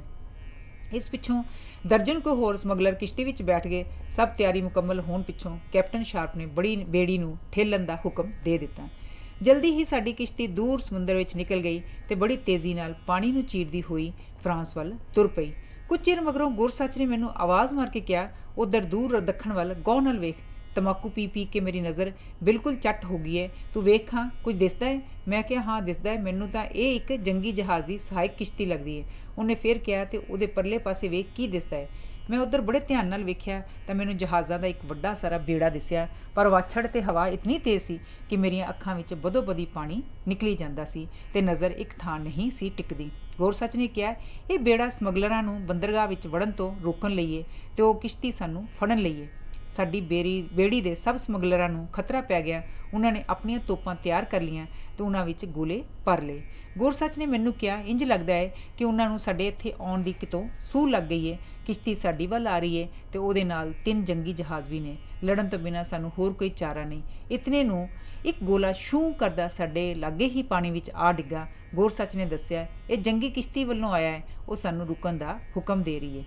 ਇਤਨੇ ਨੂੰ 3-4 ਹੋਰ ਗੋਲੇ ਸਾਡੇ ਲਾਗੇ ਆ ਕੇ ਡਿੱਗੇ। ਇੱਕ ਨਾਲ ਦੀ ਬੇੜੀ ਦਾ ਇੱਕ ਬਾਦਬਾਨ ਫਟ ਗਿਆ, ਦੂਜੇ ਨਾਲ ਬਾਦਬਾਨਾਂ ਨੂੰ ਖੋਲ੍ਹਣ ਵਾਲਾ ਰੱਸਾ ਕੱਟਿਆ ਗਿਆ। ਇਹ ਹੁਕਮ ਮਿਲਣ 'ਤੇ ਸਾਡੇ ਤੋਪਚੀ ਨੇ ਨਿਸ਼ਾਨਾ ਬਣ ਕੇ ਇੱਕ ਐਸਾ ਗੋਲਾ ਸੁੱਟਿਆ ਜਿਸ ਨਾਲ ਜੰਗੀ ਕਿਸ਼ਤੀ ਦਾ ਬਾਦਬਾਨ ਉੱਡ ਗਿਆ ਅਤੇ ਦੂਜੇ ਗੋਲੇ ਨਾਲ ਉਹਦਾ ਇੱਕ ਪਾਸਾ ਹੀ ਲੱਥ ਗਿਆ। ਸਾਡੇ ਵਿੱਚੋਂ ਇੱਕ ਨੇ ਕਿਹਾ, ਬਸ ਉਹ ਤਾਂ ਗਿਆ ਜੇ। ਗੋਰਸੱਚ ਕਹਿਣ ਲੱਗਾ, ਹਾਲੀ 3 ਹੋਰ ਮੂਜ਼ੀ ਬਾਕੀ ਨੇ, ਉਹਨਾਂ ਨੂੰ ਵੀ ਤਾਂ ਹਾਲੀ ਬੰਨੇ ਲਾਉਣਾ ਹੈ। ਫਿਕਰ ਨਾ ਕਰੋ, 2-3 ਮਿੰਟ ਵਿੱਚ ਉਹ ਵੀ ਸਾਡੇ ਅੜਿੱਕੇ ਆ ਜਾਣਗੇ। ਵੇਖਦਿਆਂ ਵੇਖਦਿਆਂ 2-3 ਗੋਲੇ ਸਾਡੇ ਕੋਲ ਆ ਕੇ ਡਿੱਗੇ। ਇਹ ਗੋਲੇ ਉਹਨਾਂ ਜੰਗੀ ਜਹਾਜ਼ਾਂ ਵੱਲੋਂ ਆ ਰਹੇ ਸਨ ਜੋ ਬੜੀ ਤੇਜ਼ੀ ਨਾਲ ਸਾਨੂੰ ਕਾਬੂ ਕਰਨ ਲਈ ਸਾਡੇ ਵੱਲ ਵੱਧ ਰਹੇ ਸਨ। ਸਭ ਤੋਂ ਅਗਲੇ ਜਹਾਜ਼ ਵੱਲੋਂ ਬੜੇ ਜ਼ੋਰ ਦੀ ਆਵਾਜ਼ ਆਈ, ਠਹਿਰ ਜਾਓ, ਨਹੀਂ ਤਾਂ ਹੁਣੇ ਤੁਹਾਡੇ ਪਰਖੱਚੇ ਉਡਾ ਦੇਵਾਂਗੇ। ਗੋਰਸੱਚ ਨੇ ਉੱਤਰ ਦਿੱਤਾ, ਅਸੀਂ ਹਥਿਆਰ ਸੁੱਟਣ ਲਈ ਤਿਆਰ ਹਾਂ। ਇਹ ਸੁਣ ਕੇ ਉਹ ਜਹਾਜ਼ ਤੇਜ਼ੀ ਨਾਲ ਸਾਡੇ ਲਾਗੇ ਆ ਗਿਆ। ਸਾਥੋਂ ਕੋਈ ਅੱਧੀ ਕੁ ਮੀਲ ਦੀ ਵਿੱਥ 'ਤੇ ਵੱਡੀਆਂ ਵੱਡੀਆਂ ਚਟਾਨਾਂ ਸਨ ਜੋ ਕਦੀ ਕਦੀ ਪਾਣੀ ਵਿੱਚੋਂ ਮੂੰਹ ਬਾਹਰ ਕੱਢਦੀਆਂ ਸਨ। ਜਦ ਜੰਗੀ ਜਹਾਜ਼ ਸਾਡੀ ਵੱਲੋਂ ਨਿਸ਼ਚਿੰਤ ਹੋ ਗਿਆ ਤਾਂ ਗੋਰਸੱਚ ਨੇ ਆਪਣੇ ਆਦਮੀਆਂ ਨੂੰ ਹੁਕਮ ਦਿੱਤਾ, ਆਪਣੀ ਕਿਸ਼ਤੀ ਨੂੰ ਇੱਕਦਮ ਉਹਨਾਂ ਚਟਾਨਾਂ ਪਿੱਛੇ ਲੈ ਚੱਲੋ। ਜੇ ਅਸੀਂ ਉੱਥੇ ਪਹੁੰਚ ਜਾਈਏ ਤਾਂ ਇਹ ਸਾਡਾ ਕੁਝ ਵੀ ਨਹੀਂ ਵਿਗਾੜ ਸਕਣਗੇ। ਇਹ ਜਹਾਜ਼ ਇਤਨੀ ਤੇਜ਼ੀ ਨਾਲ ਆ ਰਿਹਾ ਹੈ ਕਿ ਰੁਕਣ ਤੱਕ ਇਹ ਸਾਥੋਂ ਮੀਲ 1.5 ਮੀਲ ਦੂਰ ਜਾ ਚੁੱਕਾ ਹੋਵੇਗਾ। ਇਤਨੇ ਚਿਰ ਵਿੱਚ ਅਸੀਂ ਉਹਨਾਂ ਚਟਾਨਾਂ ਦੀ ਆੜ ਵਿੱਚ ਪਹੁੰਚ ਜਾਵਾਂਗੇ। ਇਸ ਬੁੱਧੂ ਕਪਤਾਨ ਨੂੰ ਇਸ ਗੱਲ ਦੀ ਸਮਝ ਹੀ ਨਹੀਂ। ਅਸੀਂ ਦਬਾ ਦਬ ਚੱਪੂ ਮਾਰ ਕੇ ਉਹਨਾਂ ਚਟਾਨਾਂ ਦੇ ਓਲੇ ਹੋ ਗਏ। ਹੁਣ ਜੇ ਜੰਗੀ ਜਹਾਜ਼ ਸਾਡੇ ਨੇੜੇ ਆਉਂਦੇ ਤਾਂ ਚਟਾਨਾਂ ਨਾਲ ਟਕਰਾ ਕੇ ਟੁਕੜੇ ਟੁਕੜੇ ਹੋ ਜਾਂਦੇ, ਅਤੇ ਜੇ ਗੋਲੇ ਸੁੱਟਦੇ ਤਾਂ ਚਟਾਨਾਂ ਦੀ ਆੜ ਸਾਨੂੰ ਉਹਨਾਂ ਤੋਂ ਬਚਾਉਂਦੀ ਸੀ। ਉਹਨਾਂ ਸਾਡੇ 'ਤੇ ਵਾਹੋਦਾਈ 10-12 ਗੋਲੇ ਸੁੱਟੇ। ਸਾਡੇ ਸਭ ਮਲਾਹ ਜੰਗੀ ਬੇੜੇ ਦੇ ਮਲਾਹਾਂ ਦੀ ਬੇਵਕੂਫੀ ਅਤੇ ਲਾਚਾਰੀ 'ਤੇ ਹੱਸਦੇ ਰਹੇ। ਫਿਰ ਗੋਰਸੱਚ ਦੀ ਅਗਵਾਈ ਹੇਠ ਉਹਨਾਂ ਚਟਾਨਾਂ ਵਿੱਚੋਂ ਸਾਡੀ ਬੇੜੀ ਸਾਵਧਾਨੀ ਅਤੇ ਹੁਸ਼ਿਆਰੀ ਨਾਲ ਲੰਘਦੀ ਹੋਈ ਕਰਮੂਰਵਾਨ ਦੀ ਬੰਦਰਗਾਹ ਵਿੱਚ ਪਹੁੰਚ ਗਈ। ਸਰਦੀ ਨਾਲ ਮੈਂ ਸੁੰਨ ਹੋ ਚੁੱਕਾ ਸਾਂ। ਅਸੀਂ ਉੱਥੇ 1 ਹਫ਼ਤਾ ਠਹਿਰੇ ਅਤੇ ਬਰਾਂਡੀ, ਰੇਸ਼ਮ ਅਤੇ ਤੰਬਾਕੂ ਦਾ ਸਮਾਨ ਫਰਾਂਸ ਵਿੱਚੋਂ ਚੋਰੀ ਜਹਾਜ਼ ਵਿੱਚ ਇਕੱਠਾ ਕਰਦੇ ਰਹੇ। ਇਸ ਪਿੱਛੋਂ ਅਸੀਂ ਛੋਟੀਆਂ ਕੁਝ ਹੋਰ ਬੰਦਰਗਾਹਾਂ ਤੋਂ ਵੀ ਹੋਰ ਨਿੱਕਾ ਮੋਟਾ ਸਮਾਨ ਲਿਆ। ਆਖਰ ਇੱਕ ਦਿਨ ਜਦ ਬੜੀ ਹਵਾ ਤੇਜ਼ ਸੀ, ਅਸੀਂ ਆਪਣੀ ਕਿਸ਼ਤੀ ਦੇ ਬਾਦਬਾਨ ਉੱਚੇ ਕੀਤੇ ਅਤੇ ਵਾਪਸੀ ਸਫ਼ਰ 'ਤੇ ਤੁਰ ਪਏ। ਸ਼ਾਮ ਤੱਕ ਅਸੀਂ ਇੰਗਲੈਂਡ ਦੇ ਲਾਗੇ ਪਹੁੰਚ ਗਏ। ਉੱਥੇ ਮੈਨੂੰ ਡਾਟਮੂਰ ਅਤੇ ਸਾਲਕੁਮ ਸਾਫ਼ ਦਿਖਾਈ ਦੇ ਰਹੇ ਸਨ। ਜਦ ਹਨੇਰਾ ਹੋ ਗਿਆ ਤਾਂ ਅਸੀਂ ਫਲਸ਼ਿੰਗ ਦੀ ਬੰਦਰਗਾਹ ਪਾਸ ਪਹੁੰਚ ਕੇ ਬੱਤੀਆਂ ਨਾਲ 3 ਵਾਰੀ ਇਸ਼ਾਰਾ ਕੀਤਾ। ਕੰਢੇ ਵੱਲੋਂ ਲਾਲ ਰੌਸ਼ਨੀ ਦਿਖਾਈ ਦਿੱਤੀ ਜੋ ਦੱਸ ਰਹੀ ਸੀ ਕਿ ਉੱਥੇ ਕੋਈ ਖਤਰਾ ਨਹੀਂ। ਅਸੀਂ ਹੌਲੀ ਆਪਣੀ ਕਿਸ਼ਤੀ ਕੰਢੇ ਨਾਲ ਲਾ ਦਿੱਤੀ। ਉੱਥੇ ਕੁਝ ਆਦਮੀ ਸਾਡੀ ਉਡੀਕ ਵਿੱਚ ਸਨ। ਉਹਨਾਂ ਸਮਾਨ ਲਾਉਣਾ ਸ਼ੁਰੂ ਕਰ ਦਿੱਤਾ। ਇਹ ਕੰਮ ਅਸੀਂ ਇਤਨੀ ਕਾਹਲੀ ਕੀਤਾ ਕਿ ਅਸੀਂ ਇਸ ਨੂੰ ਅੱਧੇ ਘੰਟੇ ਵਿੱਚ ਮੁਕਾ ਲਿਆ। ਸਾਰੇ ਸਮਗਲਰ ਆਪੋ ਆਪਣੇ ਕੰਮ ਵਿੱਚ ਰੁੱਝੇ ਹੋਏ ਸਨ। ਉੱਧਰ ਸਮੁੰਦਰ ਦੀਆਂ ਲਹਿਰਾਂ ਦਾ ਰੌਲਾ ਸੀ, ਦੂਜੇ ਪਾਸੇ ਘੁੱਪ ਹਨੇਰਾ ਸੀ। ਮੈਂ ਮਨ ਵਿੱਚ ਸੋਚਿਆ ਕਿ ਹੁਣ ਇੱਥੋਂ ਅੱਖ ਬਚਾ ਕੇ ਖਿਸਕ ਜਾਣ ਦਾ ਚੰਗਾ ਮੌਕਾ ਹੈ। ਇਸ ਲਈ ਮੈਂ ਕਿਸ਼ਤੀ ਵਿੱਚੋਂ ਹੌਲੀ ਜਿਹੀ ਨਿਕਲ ਕੇ ਕੰਢੇ ਵੱਲ ਮੂੰਹ ਕਰਕੇ ਤਰਨ ਲੱਗ ਪਿਆ। ਥੋੜ੍ਹੀ ਦੂਰ ਜਾ ਕੇ ਮੇਰੇ ਪੈਰ ਜ਼ਮੀਨ ਨਾਲ ਲੱਗਣ ਲੱਗ ਪਏ। ਇਸ ਤੋਂ ਮੈਨੂੰ ਪਤਾ ਲੱਗ ਗਿਆ ਕਿ ਮੈਂ ਕੰਢੇ ਲਾਗੇ ਪਹੁੰਚ ਗਿਆ ਹਾਂ। ਦੂਰ ਬੇੜੀ ਵਿੱਚੋਂ ਆਵਾਜ਼ ਆਈ, ਮਾਰਾ ਗੋਰਸੱਚ ਕਿੱਥੇ ਗਿਆ ਹੈ? ਇਹ ਆਵਾਜ਼ ਮੇਰੇ ਕੰਨੀ ਪਈ ਹੀ ਸੀ ਕਿ ਕਿਸੇ ਨੇ ਮੈਨੂੰ ਹਨੇਰੇ ਵਿੱਚ ਹੀ ਆ ਦਬੋਚਿਆ। ਇਹ ਗੋਰਸੱਚ ਹੀ ਸੀ। ਉਹ ਕਹਿ ਰਿਹਾ ਸੀ, ਜਿਮ, ਮੈਨੂੰ ਪਹਿਲਾਂ ਹੀ ਪਤਾ ਸੀ ਕਿ ਤੂੰ ਮੌਕਾ ਤਾੜ ਕੇ ਨੱਸਣ ਦੀ ਕੋਸ਼ਿਸ਼ ਕਰੇਂਗਾ। ਚੱਲ ਵਾਪਸ ਚੱਲੀਏ। ਗੋਰਸੱਚ ਮੈਨੂੰ ਨਾਲ ਲੈ ਜਾ ਕੇ ਕੰਢੇ 'ਤੇ ਜਾ ਪਹੁੰਚਿਆ। ਸਭ ਸਮਗਲਰ ਆਪੋ ਆਪਣੇ ਘੋੜਿਆਂ 'ਤੇ ਸਨ ਅਤੇ ਨਾਲ ਹੀ ਉਹਨਾਂ ਦਾ ਸਮਾਨ ਲੱਦਿਆ ਪਿਆ ਸੀ। ਗੋਰਸੱਚ ਕੋਲ 3 ਘੋੜੇ ਸਨ। ਵਿਚਕਾਰਲੇ 'ਤੇ ਉਹ ਆਪ ਬੈਠ ਗਿਆ। ਸੱਜੇ ਪਾਸੇ ਵਾਲੇ ਘੋੜੇ 'ਤੇ ਮੈਂ ਸਾਂ ਅਤੇ ਖੱਬੇ ਪਾਸੇ ਵਾਲੇ ਘੋੜੇ 'ਤੇ ਸਮਾਨ ਵੱਜਾ ਪਿਆ ਸੀ। ਅਸੀਂ ਸਮਗਲਰਾਂ ਦੇ ਸਟੋਲੇ ਦੇ ਬਿਲਕੁਲ ਪਿੱਛੇ ਸਾਂ। ਅਸੀਂ ਉਸ ਸੜਕ ਰਾਹੀਂ ਜਿਸ 'ਤੇ ਲਾਂਘਾ ਘੱਟ ਸੀ, ਐਲਿੰਗਟਨ ਦੇ ਕਸਬੇ ਵੱਲ ਹੋ ਪਏ। ਇਤਨੇ ਦੂਰ ਘੋੜਿਆਂ ਦੇ ਟਾਪਾਂ ਦੀਆਂ ਆਵਾਜ਼ਾਂ ਸਾਡੇ ਕੰਨੀ ਪਈਆਂ। ਗੋਰਸੱਚ ਕਹਿਣ ਲੱਗਾ, ਇਹ ਤੱਟ ਰੱਖਿਅਕ ਸਿਪਾਹੀ ਨੇ। ਕਿਸੇ ਨੇ ਜ਼ਰੂਰ ਸਾਡੇ ਬਾਰੇ ਇਹਨਾਂ ਨੂੰ ਖਬਰ ਦੇ ਦਿੱਤੀ ਏ। ਅੱਜ ਰਾਤ ਸਾਡੀ ਇਹਨਾਂ ਨਾਲ ਕਿਤੇ ਟੱਕਰ ਹੀ ਨਾ ਹੋ ਜਾਏ। ਗੋਰਸੱਚ ਨੇ ਰਕਾਬਾਂ 'ਤੇ ਖੜਿਆਂ ਹੋ ਕੇ ਜ਼ੋਰ ਦੀ ਸੀਟੀ ਮਾਰੀ ਅਤੇ ਅਸੀਂ ਸਾਰੇ ਘੋੜਿਆਂ ਨੂੰ ਸਰਪਟ ਦੁਹਰਾਉਂਦੇ ਹੋਏ ਐਲਿੰਗਟਨ ਦੇ ਲਾਗਿਓਂ ਲੰਘਦੀ ਸੜਕ ਦੇ ਮੋੜ 'ਤੇ ਪਹੁੰਚ ਗਏ, ਜਿੱਥੇ ਖੇਤ ਲਾਗੇ ਕੁਝ ਆਦਮੀ ਖੜ੍ਹੇ ਸਨ। ਜਦ ਅਸੀਂ ਉਹਨਾਂ ਕੋਲੋਂ ਲੰਘੇ ਤਾਂ ਗੋਰਸੱਚ ਨੇ ਉਹਨਾਂ ਨੂੰ ਭੇਦ ਭਰੇ ਸ਼ਬਦਾਂ ਵਿੱਚ ਕਿਹਾ, ਹਾਂ ਜਲਦੀ ਕਰੋ। ਜਦ ਅਸੀਂ ਉੱਥੇ ਸਿੱਧੇ ਕਿੰਗਸਬਰਿਜ ਵੱਲ ਮੂੰਹ ਮੋੜਿਆ ਤਾਂ ਅਚਾਨਕ ਸਾਨੂੰ ਪਿੱਛੋਂ ਕਿਸੇ ਚੀਜ਼ ਦੇ ਟੱਕਰ ਖਾਣ 'ਤੇ ਧੜਮ ਕਰਕੇ ਡਿੱਗਣ ਦੀ ਆਵਾਜ਼ ਆਈ ਅਤੇ ਇੰਜ ਲੱਗਾ ਕਿ ਕਿਸੇ ਦੁਰਘਟਨਾ ਕਾਰਨ ਸਾਡਾ ਚੀਕ ਚਿਹਾੜਾ ਪੈ ਗਿਆ ਹੈ। ਗੋਰਸੱਚ ਨੇ ਕਿਹਾ, ਸਾਡੇ ਕੁਝ ਮਿੱਤਰਾਂ ਨੇ ਰਾਹ ਵਿੱਚ ਇੱਕ ਰੁੱਖ ਕੱਟ ਕੇ ਸੁੱਟ ਦਿੱਤਾ ਸੀ ਅਤੇ ਸਾਡਾ ਪਿੱਛਾ ਕਰਨ ਵਾਲਿਆਂ ਦੇ ਘੋੜੇ ਉਹਨਾਂ ਵਿੱਚ ਅੜ ਕੇ ਡਿੱਗ ਪਏ ਨੇ। ਉਹਨਾਂ ਨੇ ਸਾਨੂੰ ਐਲਿੰਗਟਨ ਵੱਲ ਗਿਆ ਸਮਝ ਕੇ ਉੱਧਰ ਮੁੜ ਜਾਣਾ ਹੈ। ਫਿਰ ਵੀ ਸਾਨੂੰ ਵਿਸਾਹ ਨਹੀਂ ਕਰਨਾ ਚਾਹੀਦਾ ਅਤੇ ਇੱਥੋਂ ਦਬਾ ਦਬ ਖਿਸਕਣ ਦੀ ਕਰਨੀ ਚਾਹੀਦੀ ਹੈ। ਪਰ ਕੁਝ ਚਿਰ ਪਿੱਛੋਂ ਸਿਪਾਹੀਆਂ ਨੇ ਫਿਰ ਸਾਡਾ ਪਿੱਛਾ ਸ਼ੁਰੂ ਕਰ ਦਿੱਤਾ। ਉਹਨਾਂ ਆਪਣੇ ਆਪ ਨੂੰ 3 ਟੋਲਿਆਂ ਵਿੱਚ ਵੰਡ ਲਿਆ। ਇੱਕ ਤਾਂ ਸਾਡੇ ਪਿੱਛੇ ਲੱਗ ਗਿਆ, ਦੂਜਾ ਐਲਿੰਗਟਨ ਵੱਲ ਚਲਾ ਗਿਆ ਅਤੇ ਤੀਜੇ ਨੇ ਕਿਸੇ ਹੋਰ ਬੰਨੇ ਵੱਲ ਮੂੰਹ ਮੋੜਿਆ। ਜਲਦੀ ਹੀ ਅਸੀਂ ਆਪਣੇ ਕਸਬੇ ਲਾਗਿਓ ਲੰਘੇ। ਘਰ ਵਿੱਚੋਂ ਦੀਵੇ ਦੀ ਰੋਸ਼ਨੀ ਦੂਰੋਂ ਦਿਸ ਰਹੀ ਸੀ ਅਤੇ ਹੂਲੀ ਦੇ ਭੌਂਕਣ ਦੀ ਆਵਾਜ਼ ਵੀ ਆ ਰਹੀ ਸੀ। ਮੇਰਾ ਜੀ ਕਰਦਾ ਸੀ ਕਿ ਮੈਂ ਮਦਦ ਲਈ ਰੌਲਾ ਪਾ ਦੇਵਾਂ, ਪਰ ਮੈਂ ਝੁਕ ਗਿਆ, ਕਿਉਂਕਿ ਮੈਂ ਇੱਕ ਤਾਂ ਅਸੀਂ ਬੜੇ ਤੇਜ਼ ਜਾ ਰਹੇ ਸਾਂ, ਦੂਜੇ ਮੈਂ ਗੁਰਸੱਚ ਕੋਲੋਂ ਬੜਾ ਡਰਦਾ ਸੀ। ਗੁਰਸੱਚ ਮੇਰੇ ਮਨ ਦੀ ਗੱਲ ਭਾਂਪ ਗਿਆ ਲੱਗਦਾ ਸੀ, ਕਿਉਂਕਿ ਜਦ ਅਸੀਂ ਘਰ ਲਾਗੇ ਪਹੁੰਚੇ ਤਾਂ ਗੁਰਸੱਚ ਨੇ ਮੈਨੂੰ ਤਾੜਦਿਆਂ ਕਿਹਾ, ਵੇਖੀ ਭੱਜਣ ਦੀ ਕੋਸ਼ਿਸ਼ ਨਾ ਕਰੀ। ਅਤੇ ਨਾਲ ਹੀ ਉਹਨੇ ਅਗਾਂਹ ਵੱਧ ਕੇ ਮੇਰੇ ਘੋੜੇ ਦੀਆਂ ਲਗਾਮਾਂ ਵੀ ਫੜ ਲਈਆਂ ਤਾਂ ਜੋ ਮੈਂ ਕਿਤੇ ਘਰ ਵੱਲ ਨਾ ਨੱਸ ਜਾਵਾਂ। ਮੈਨੂੰ ਝੋਲਾ ਪਿਆ ਕਿ ਰੌਲਾ ਗੋਲਾ ਸੁਣ ਕੇ ਮਿਸਿਸ ਕੋਟੀਅਰ ਨੇ ਬਾਰੀ ਖੋਲ੍ਹ ਕੇ ਬਾਹਰ ਝਾਤੀ ਮਾਰੀ ਹੈ, ਪਰ ਮੇਰਾ ਵਿਚਾਰ ਹੈ ਉਹਨੂੰ ਪਤਾ ਕੁਝ ਵੀ ਨਾ ਲੱਗ ਸਕਿਆ। ਇਤਨੇ ਨੂੰ ਸਿਪਾਹੀ ਪਿੱਛਾ ਕਰਦੇ ਸਾਡੇ ਲਾਗੇ ਪਹੁੰਚ ਗਏ। ਇੱਕ ਥਾਂ ਕੁਝ ਆਦਮੀਆਂ ਦੀ ਭੀੜ ਸੀ। ਸਿਪਾਹੀਆਂ ਨੂੰ ਉੱਚੀ ਸਾਰੀ ਆਵਾਜ਼ ਦੇ ਕੇ ਕਿਹਾ, ਫੜ ਲਓ, ਇਹਨਾਂ ਨੂੰ ਜਾਣ ਨਾ ਦੇਣਾ। ਇੱਕ ਆਦਮੀ ਮੇਰੇ ਵੱਲ ਲਪਕ ਕੇ ਪਿਆ ਅਤੇ ਦੂਜਾ ਗੁਰਸੱਚ ਵੱਲ। ਗੁਰਸੱਚ ਨੇ ਦੋਹਾਂ ਨੂੰ ਹੀ ਆਪਣੇ ਪਿਸਤੌਲ ਨਾਲ ਬੰਨੇ ਲਾ ਦਿੱਤਾ ਅਤੇ ਅਸੀਂ ਉੱਥੋਂ ਨਿਕਲ ਗਏ। ਗੁਰਸੱਚ ਦਾ ਘੋੜਾ ਸਖਤ ਜ਼ਖਮੀ ਹੋ ਚੁੱਕਾ ਸੀ ਅਤੇ ਉਸ ਲਈ ਅਗਾਂਹ ਜਾਣਾ ਮੁਸ਼ਕਿਲ ਸੀ। ਉਹ ਕਹਿਣ ਲੱਗਾ, ਅੱਜ ਤਾਂ ਸਾਡਾ ਰੱਬ ਹੀ ਰਾਖਾ ਹੈ, ਮੇਰਾ ਘੋੜਾ ਤਾਂ ਅੱਜ ਬਚਦਾ ਨਹੀਂ ਲੱਗਦਾ। ਇਹ ਕਹਿ ਕੇ ਉਹ ਥੱਲੇ ਉਤਰਿਆ। ਉਹਨੇ ਬਾਕੀ ਦੋਹਾਂ ਘੋੜਿਆਂ ਨੂੰ ਵੀ ਖੁੱਲ੍ਹਾ ਛੱਡ ਦਿੱਤਾ। ਗੁਰਸੱਚ ਦਾ ਘੋੜਾ ਤਾਂ ਮਰ ਗਿਆ, ਪਰ ਬਾਕੀ ਦੇ ਉੱਥੋਂ ਨੱਸ ਗਏ। ਅਸੀਂ ਦੋਵੇਂ ਇੱਕ ਚਟਾਨ ਦੀ ਆੜ ਵਿੱਚ ਲੁਕ ਗਏ। ਇਤਨੇ ਨੂੰ ਸਿਪਾਹੀ ਉੱਥੇ ਪਹੁੰਚ ਗਏ। ਉਹਨਾਂ ਮਰੇ ਹੋਏ ਘੋੜੇ ਨੂੰ ਵੇਖ ਕੇ ਸਮਝ ਲਿਆ ਕਿ ਅਸੀਂ ਬਾਕੀ ਦੇ 2 ਘੋੜਿਆਂ 'ਤੇ ਚੜ੍ਹ ਕੇ ਉੱਥੋਂ ਚਲੇ ਗਏ ਹਾਂ। ਆਲੇ ਦੁਆਲੇ ਮਾੜੀ ਜਿਹੀ ਨਜ਼ਰ ਫੇਰਨ ਪਿੱਛੋਂ ਉਹ ਉੱਥੋਂ ਤੁਰਦੇ ਬਣੇ। ਉਹਨਾਂ ਦੇ ਜਾਣ ਪਿੱਛੋਂ ਗੁਰਸੱਚ ਉੱਠਿਆ ਅਤੇ ਕਹਿਣ ਲੱਗਾ, ਅੱਜ ਤਾਂ ਵਾਲ ਬਚੇ ਹਾਂ, ਸ਼ੁਕਰ ਹੈ ਡਰ ਨਾਲ ਤੇਰੇ ਦੰਦ ਨਹੀਂ ਵੱਜੇ। ਲਾਗੇ ਹੀ ਸਮੁੰਦਰੀ ਕੰਢਾ ਸੀ, ਉੱਥੇ ਕਿਸੇ ਮਾਛੀ ਦੀ ਬੇੜੀ ਖੜੀ ਸੀ। ਗੁਰਸੱਚ ਮੈਨੂੰ ਨਾਲ ਲੈ ਕੇ ਉਸ ਵਿੱਚ ਚੜ੍ਹ ਬੈਠਾ ਅਤੇ ਉਹਨੇ ਇੱਕ ਕੱਪੜੇ ਦੇ ਬਾਦਵਾਨ ਬਣਾ ਕੇ ਉਸ 'ਤੇ ਲਾ ਦਿੱਤੇ। ਇਸ ਤਰ੍ਹਾਂ ਅਸੀਂ ਬਲੈਕਪੂਲ ਲਾਗੇ ਵਾਲੀ ਆਪਣੀ ਕੁੰਦਰ ਵੱਲ ਤੁਰ ਪਏ। ਅਸੀਂ ਹਾਲੀ ਕੋਈ 50 ਕੁ ਗਜ਼ ਹੀ ਗਏ ਹੋਵਾਂਗੇ ਕਿ ਸਾਨੂੰ ਕੁਝ ਤੱਟ ਰੱਖਿਅਕ ਸਿਪਾਹੀ ਘੋੜਿਆਂ ਦੇ ਚੜੇ ਕੰਢੇ ਵੱਲ ਆਉਂਦੇ ਦਿਸੇ। ਉਹਨਾਂ ਉੱਚੀ ਸਾਰੀ ਸਾਨੂੰ ਕਿਹਾ, ਉਹ ਬੇੜੀ ਵਾਲਿਓ, ਇਸ ਬੇੜੀ ਵਿੱਚ ਕੀ ਕਰ ਰਹੇ ਹੋ? ਗੁਰਸੱਚ ਨੇ ਉੱਤਰ ਦਿੱਤਾ, ਜਨਾਬ ਅਸੀਂ ਜਰਾ ਸੈਰ ਸਪਾਟਾ ਕਰ ਰਹੇ ਹਾਂ। ਸਿਪਾਹੀ ਨੇ ਕਿਹਾ, ਜ਼ਰਾ ਉਰੇ ਆਓ, ਅਸੀਂ ਤਸੱਲੀ ਕਰ ਲਈਏ ਕਿ ਤੁਸੀਂ ਸਮਗਲਰ ਤਾਂ ਨਹੀਂ ਜੇ। ਗੁਰਸੱਚ ਨੇ ਅੱਗੋਂ ਫੇਰ ਉੱਤਰ ਦਿੱਤਾ, ਸਾਡੇ ਕੋਲ ਚੱਪੂ ਕੋਈ ਨਹੀਂ, ਆਈਏ ਕਿਵੇਂ? ਨਾਲ ਹੀ ਮੈਨੂੰ ਇਸ਼ਾਰਾ ਕਰਦਿਆਂ ਉਹ ਕਹਿਣ ਲੱਗਾ, ਜਿਮ ਬੇਟਾ ਲੇਟ ਜਾ, ਇਹਨਾਂ ਸਾਡੇ 'ਤੇ ਜ਼ਰੂਰ ਗੋਲੀ ਚਲਾਉਣੀ ਹੈ। ਸੱਚਮੁੱਚ ਇੱਕਦਮ ਗੋਲੀਆਂ ਦੀ ਇੱਕ ਵਾਛੜ ਸਾਡੇ ਲਾਗੇ ਆ ਕੇ ਪਈ। ਕੁਝ ਚਿਰ ਪਿੱਛੋਂ ਤੜਾ ਤੜ ਇੱਕ ਹੋਰ ਵਾਛੜ ਆਈ, ਪਰ ਇਤਨੇ ਵਿੱਚ ਅਸੀਂ ਉਹਨਾਂ ਦੀ ਮਾਰ ਤੋਂ ਦੂਰ ਨਿਕਲ ਗਏ ਸਾਂ। ਗੁਰਸੱਚ ਉਹਨਾਂ ਦੀ ਗੋਲੀਆਂ ਦੀ ਬਿਲਕੁਲ ਪਰਵਾਹ ਨਹੀਂ ਸੀ ਕਰ ਰਿਹਾ। ਉਹ ਮੈਨੂੰ ਕਹਿਣ ਲੱਗਾ, ਜਿਹੜਾ ਸਮਾਨ ਅੱਜ ਅਸੀਂ ਡਾਟਮੂਰ ਵੱਲ ਭੇਜਿਆ ਹੈ ਉਸ ਤੋਂ ਸਾਨੂੰ 3000 ਪਾਉਂਡ ਲਾਭ ਹੋਣਾ ਹੈ, ਅਤੇ ਸਾਡਾ ਗਿਆ ਕਿ ਕੇਵਲ ਇੱਕ ਘੋੜਾ ਹੀ ਨਾ, ਅਤੇ ਉਹ ਘੋੜਾ ਵੀ ਉਹਨਾਂ ਦਾ ਹੀ ਸੀ। ਇਹ ਮੈਂ ਆਪ ਉਹਨਾਂ ਦੇ ਅਸਤਬਲ ਵਿੱਚੋਂ ਖਿਸਕਾਇਆ ਸੀ। ਜਦ ਅਸੀਂ ਕੁਝ ਚਿਰ ਪਿੱਛੋਂ ਸਮੁੰਦਰੀ ਕੰਢੇ ਵੱਲ ਮੁੜ ਕੇ ਵੇਖਿਆ ਤਾਂ ਸਿਪਾਹੀ ਇੱਕ ਬੇੜੀ ਵਿੱਚ ਬੈਠ ਕੇ ਸਾਡਾ ਪਿੱਛਾ ਕਰਨ ਲਈ ਤਿਆਰ ਹੋ ਰਹੇ ਸਨ, ਪਰ ਉਹਨਾਂ ਨੂੰ ਚੱਪੂ ਨਹੀਂ ਸਨ ਲੱਭਦੇ। ਇਹ ਵੇਖ ਕੇ ਗੁਰਸੱਚ ਕਹਿਣ ਲੱਗਾ, ਫਿਕਰ ਨਾ ਕਰ, ਹੁਣ ਅਸੀਂ ਇਹਨਾਂ ਦੇ ਕਾਬੂ ਨਹੀਂ ਆਉਂਦੇ। ਅਸੀਂ ਜਲਦੀ ਹੀ ਉਹਨਾਂ ਦੀਆਂ ਅੱਖਾਂ ਤੋਂ ਓਹਲੇ ਹੋ ਗਏ ਅਤੇ ਆਪਣੇ ਟਿਕਾਣੇ 'ਤੇ ਪਹੁੰਚ ਗਏ।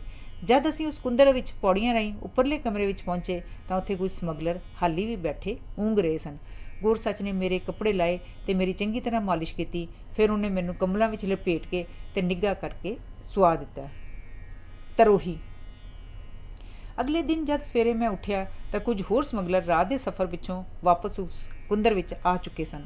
ਉਹਨਾਂ ਦੇ ਕੱਪੜੇ ਚਿੱਕੜ ਨਾਲ ਲਿਬੜੇ ਪਏ ਸਨ, ਪਰ ਉਹ ਬੜੇ ਖੁਸ਼ ਦਿਸਦੇ ਸਨ।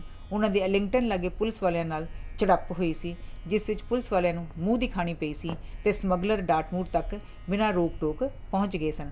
ਗੁਰਸੱਚ ਕਹਿਣ ਲੱਗਾ, ਕੱਲ੍ਹ ਰਾਤ ਨਾ ਕੇਵਲ ਸਮੁੰਦਰ ਵਿੱਚ ਸਾਨੂੰ ਸਰਕਾਰੀ ਜਹਾਜ਼ਾਂ ਨੇ ਰੋਕਿਆ, ਬਲਕਿ ਐਲਿੰਗਟਨ ਲਾਗਿਓਂ ਜਦ ਵੀ ਅਸੀਂ ਡਾਟਮੂਰ ਵੱਲ ਜਾ ਰਹੇ ਸਾਂ ਤਾਂ ਸਾਡੇ 'ਤੇ ਉਹਨਾਂ ਛਾਪਾ ਵੀ ਮਾਰਿਆ। ਪੁਲਿਸ ਕੋਈ ਨਜੂਮੀ ਹੈ ਕਿ ਉਹਨੂੰ ਸਾਡੀਆਂ ਚਾਲਾਂ ਦਾ ਆਪਣੇ ਆਪ ਪਤਾ ਲੱਗ ਜਾਂਦਾ ਹੈ? ਇਹ ਜ਼ਰੂਰ ਕਿਸੇ ਭੇਤੀ ਦਾ ਕੰਮ ਹੈ। ਮੈਨੂੰ ਸ਼ੱਕ ਹੈ ਕਿ ਸਾਡੇ ਵਿੱਚ ਹੀ ਕੋਈ ਧਰੋਈ ਮੌਜੂਦ ਹੈ ਜਿਹੜਾ ਪੁਲਿਸ ਨੂੰ ਗਾਹੇ ਬਗਾਏ ਸਾਡੀ ਸੂਹ ਦਿੰਦਾ ਰਹਿੰਦਾ ਹੈ। ਦੱਸੋ ਸਾਡੇ ਵਿੱਚ ਉਹ ਕਿਹੜਾ ਹੋ ਸਕਦਾ ਹੈ? ਕੋਈ ਕੁਝ ਕਹਿਣ ਲੱਗਾ, ਕੋਈ ਕੁਝ, ਜਿੰਨੇ ਮੂੰਹ ਉਤਨੀਆਂ ਹੀ ਗੱਲਾਂ ਸਨ। ਆਖਰ ਇੱਕ ਨੇ ਕਿਹਾ, ਇਹ ਸਭ ਮਾਸਟਰ ਦੀ ਸ਼ਰਾਰਤ ਲੱਗਦੀ ਹੈ। ਮੈਨੂੰ ਇੱਕਦਮ ਖੁੜਕ ਗਈ ਕਿ ਉਹ ਮਿਸਟਰ ਕੋਟੀਅਰ ਵੱਲ ਇਸ਼ਾਰਾ ਕਰ ਰਿਹਾ ਹੈ। ਇੱਕ ਤਾਂ ਉਹ ਕੁਝ ਸਮੇਂ ਤੋਂ ਗੁੰਮ ਸੀ ਅਤੇ ਇਹ ਸ਼ੱਕ ਕੀਤਾ ਜਾਂਦਾ ਸੀ ਕਿ ਉਹ ਸਮਗਲਰਾਂ ਦੇ ਟੋਲੇ ਵਿੱਚ ਰਲ ਗਿਆ ਹੈ। ਦੂਜੇ ਮਿਸਿਸ ਕੋਟੀਅਰ ਨੇ ਉਸ ਰਾਤ ਜਦੋਂ ਉਹ ਦਾਣਿਆਂ ਵਾਲੀ ਕੋਠੀ ਵਿੱਚ ਫਸੀ ਸੀ ਤਾਂ ਉਸੇ ਸਮਗਲਰ ਦੇ ਟਨ ਵਿੱਚ ਉਹਦੀ ਆਵਾਜ਼ ਪਛਾਣ ਲਈ ਸੀ। ਇਹ ਗੱਲ ਇਸ ਸ਼ੱਕ ਨੂੰ ਹੋਰ ਵੀ ਪੱਕਿਆਂ ਕਰਦੀ ਸੀ। ਕਈਆਂ ਹੋਰਨਾਂ ਨੇ ਵੀ ਮਿਸਟਰ ਕੋਟੀਅਰ 'ਤੇ ਸ਼ੱਕ ਪ੍ਰਗਟ ਕੀਤਾ। ਇਸ 'ਤੇ ਗੁਰਸੱਚ ਕਹਿਣ ਲੱਗਾ, ਕੋਈ ਗੱਲ ਨਹੀਂ, ਇਸ ਬਾਰੇ ਹੁਣੇ ਪਤਾ ਕਰ ਲੈਂਦੇ ਹਾਂ ਕਿ ਸ਼ਰਾਰਤ ਉਹਦੀ ਹੈ ਕਿ ਨਹੀਂ। ਇਸ ਪਿੱਛੋਂ ਗੁਰਸੱਚ ਸਭ ਨੂੰ ਨਾਲ ਲੈ ਕੇ ਉੱਥੋਂ ਸਾਲਕੁੰਭ ਵੱਲ ਤੁਰ ਪਿਆ। ਉਹ ਮੈਨੂੰ ਕੇਵਲ ਇੱਕ ਇਤਾਲਵੀ ਸਮਗਲਰ ਦੀ ਹਿਫਾਜ਼ਤ ਵਿੱਚ ਛੱਡ ਗਿਆ। ਸ਼ਾਮ ਪੈਣ 'ਤੇ ਉਹ ਮਿਸਟਰ ਕੋਟੀਅਰ ਨੂੰ ਪਕੜ ਕੇ ਲੈ ਆਏ। ਉਹ ਸਿੱਧੇ ਮਿਸਟਰ ਕੋਟੀਅਰ ਦੇ ਘਰ ਗਏ ਸਨ। ਉੱਥੇ ਉਹਨਾਂ ਨੇ ਡਰਾ ਧਮਕਾ ਕੇ ਉਹਨੂੰ ਬਕਾ ਲਿਆ ਸੀ ਕਿ ਉਹਨੇ ਹੀ ਪੁਲਿਸ ਨੂੰ ਸਮਗਲਰਾਂ ਦੇ ਪ੍ਰੋਗਰਾਮ ਬਾਰੇ ਇਤਲਾਹ ਦਿੱਤੀ ਸੀ। ਇਸ 'ਤੇ ਉਹਨਾਂ ਨੇ ਉਸਦੀਆਂ ਮੁਸਕਾਂ ਕੱਸ ਕੇ ਮੂੰਹ ਵਿੱਚ ਕੱਪੜਾ ਤੁੰਨ ਕੇ ਅਤੇ ਇੱਕ ਬੰਦ ਗੱਡੀ ਵਿੱਚ ਪਾ ਕੇ ਉਹਨੂੰ ਆਪਣੇ ਟਿਕਾਣੇ ਲੈ ਆਉਂਦਾ ਸੀ। ਮੈਂ ਹੈਰਾਨ ਸਾਂ ਕਿ ਇੱਕ ਪੜ੍ਹਿਆ ਲਿਖਿਆ ਬੰਦਾ ਜਿਸਨੇ ਯੂਨੀਵਰਸਿਟੀ ਦੀ ਤਾਲੀਮ ਲਈ ਹੋਵੇ ਅਤੇ ਸਕੂਲ ਅਧਿਆਪਕ ਦਾ ਇੱਜ਼ਤਮੰਦ ਪੇਸ਼ਾ ਅਪਣਾਇਆ ਹੋਵੇ ਕਿਵੇਂ ਡਾਕੂਆਂ ਲੁਟੇਰਿਆਂ ਦਾ ਸਾਥ ਦੇ ਸਕਦਾ ਹੈ। ਉਹਦਾ ਚਿਹਰਾ ਡਰ ਅਤੇ ਘਬਰਾਹਟ ਨਾਲ ਉੱਡਿਆ ਹੋਇਆ ਸੀ। ਉਹ ਕਹਿਣ ਲੱਗਾ, ਤੁਸੀਂ ਮੈਨੂੰ ਪਕੜ ਤਾਂ ਲਿਆਏ, ਦੱਸੋ ਤੁਸੀਂ ਹੁਣ ਮੇਰੇ ਨਾਲ ਕੀ ਸਲੂਕ ਕਰੋਗੇ? ਤੂੰ ਹੀ ਦੱਸ ਕੀ ਸਲੂਕ ਕੀਤਾ ਜਾਏ, ਗੌਰਸੱਚ ਨੇ ਕਿਹਾ। ਤੂੰ ਤਾਂ ਸਾਨੂੰ ਫਾਹੇ ਲਵਾਉਣੋਂ ਘੱਟ ਨਹੀਂ ਕੀਤੀ। ਤੈਨੂੰ ਜਲਦੀ ਹੀ ਪਤਾ ਲੱਗ ਜਾਏਗਾ ਕਿ ਤੈਨੂੰ ਇਸ ਦੀ ਕੀ ਸਜ਼ਾ ਮਿਲਦੀ ਏ। ਫਿਰ ਬਾਕੀਆਂ ਨੂੰ ਸੰਬੋਧਨ ਹੋ ਕੇ ਕਹਿਣ ਲੱਗਾ, ਤੁਹਾਡੇ ਵਿੱਚੋਂ ਸ਼ਾਇਦ ਇਹ ਕਿਸੇ ਦਾ ਮਿੱਤਰ ਹੋਵੇ, ਮੌਕਾ ਜੇ ਇਹਦੇ ਨਾਲ 2 ਘੜੀਆਂ ਗੱਲਬਾਤ ਕਰ ਲਓ, ਫਿਰ ਸ਼ਾਇਦ ਮੌਕਾ ਨਾ ਮਿਲ ਸਕੇ। ਮਿਸਟਰ ਕੋਟੀਅਰ ਗਿੜ ਕੇ ਕਹਿਣ ਲੱਗਾ, ਮੈਨੂੰ ਇਸ ਵਾਰੀ ਮਾफ़ ਕਰ ਦਿਓ, ਮੇਰਾ ਸਾਰਾ ਧਨ ਲੈ ਲਓ, ਪਰ ਮੈਨੂੰ ਇਸ ਵਾਰੀ ਛੱਡ ਦਿਓ। ਅੱਗੋਂ ਗੌਰਸੱਚ ਨੇ ਕੜਕ ਕੇ ਕਿਹਾ, ਤੈਨੂੰ ਹੋ ਕੀ ਗਿਆ ਹੈ, ਮਰਦ ਬਣ। ਫਿਰ ਮੇਰੀ ਵੱਲ ਇਸ਼ਾਰਾ ਕਰਕੇ ਕਹਿਣ ਲੱਗਾ, ਜਿਮ ਤੇਰਾ ਦੋਸਤ ਏ, ਇਹਦੇ ਨਾਲ ਆਪਣਾ ਦਿਲ ਪਰਚਾ ਲੈ, ਮੈਂ ਹੁਣੇ ਆਉਂਦਾ ਹਾਂ। ਜਦ ਗੌਰਸੱਚ ਉੱਥੋਂ ਚਲਾ ਗਿਆ ਤਾਂ ਮਿਸਟਰ ਕੋਟੀਅਰ ਨੂੰ ਕਿਹਾ ਕਿ ਤੂੰ ਮੈਨੂੰ ਜਾਣਦਾ ਹੈ, ਮੇਰਾ ਨਾਂ ਜਿਮ ਹੈ। ਉਹ ਹੈਰਾਨ ਹੋ ਕੇ ਕਹਿਣ ਲੱਗਾ, ਜਿਮ ਤੂੰ ਇੱਥੇ ਕਿਤੇ? ਮੈਂ ਉੱਤਰ ਦਿੱਤਾ, ਬਸ ਕਿਸਮਤ ਦੇ ਗੇੜੇ ਵਿੱਚ ਫਸ ਕੇ ਇੱਥੇ ਆ ਪਹੁੰਚਿਆ ਹਾਂ, ਮੈਂ ਵੀ ਤੇਰੇ ਵਾਂਗ ਕੈਦੀ ਹਾਂ। ਉਹ ਕਹਿਣ ਲੱਗਾ, ਜਿਮ ਦੱਸ, ਉਹ ਮੈਨੂੰ ਜਾਨੋਂ ਤਾਂ ਨਹੀਂ ਮਾਰਨਗੇ? ਮੈਨੂੰ ਸੱਚਮੁੱਚ ਸ਼ੱਕ ਸੀ ਕਿ ਉਹ ਮੈਨੂੰ ਬੁਰੀ ਤਰ੍ਹਾਂ ਕੋਹ ਕੇ ਮਾਰਨਗੇ, ਪਰ ਉੱਪਰੋਂ ਮੈਂ ਉਸ ਨੂੰ ਤਸੱਲੀ ਦੇਣ ਦੀ ਕੋਸ਼ਿਸ਼ ਕੀਤੀ।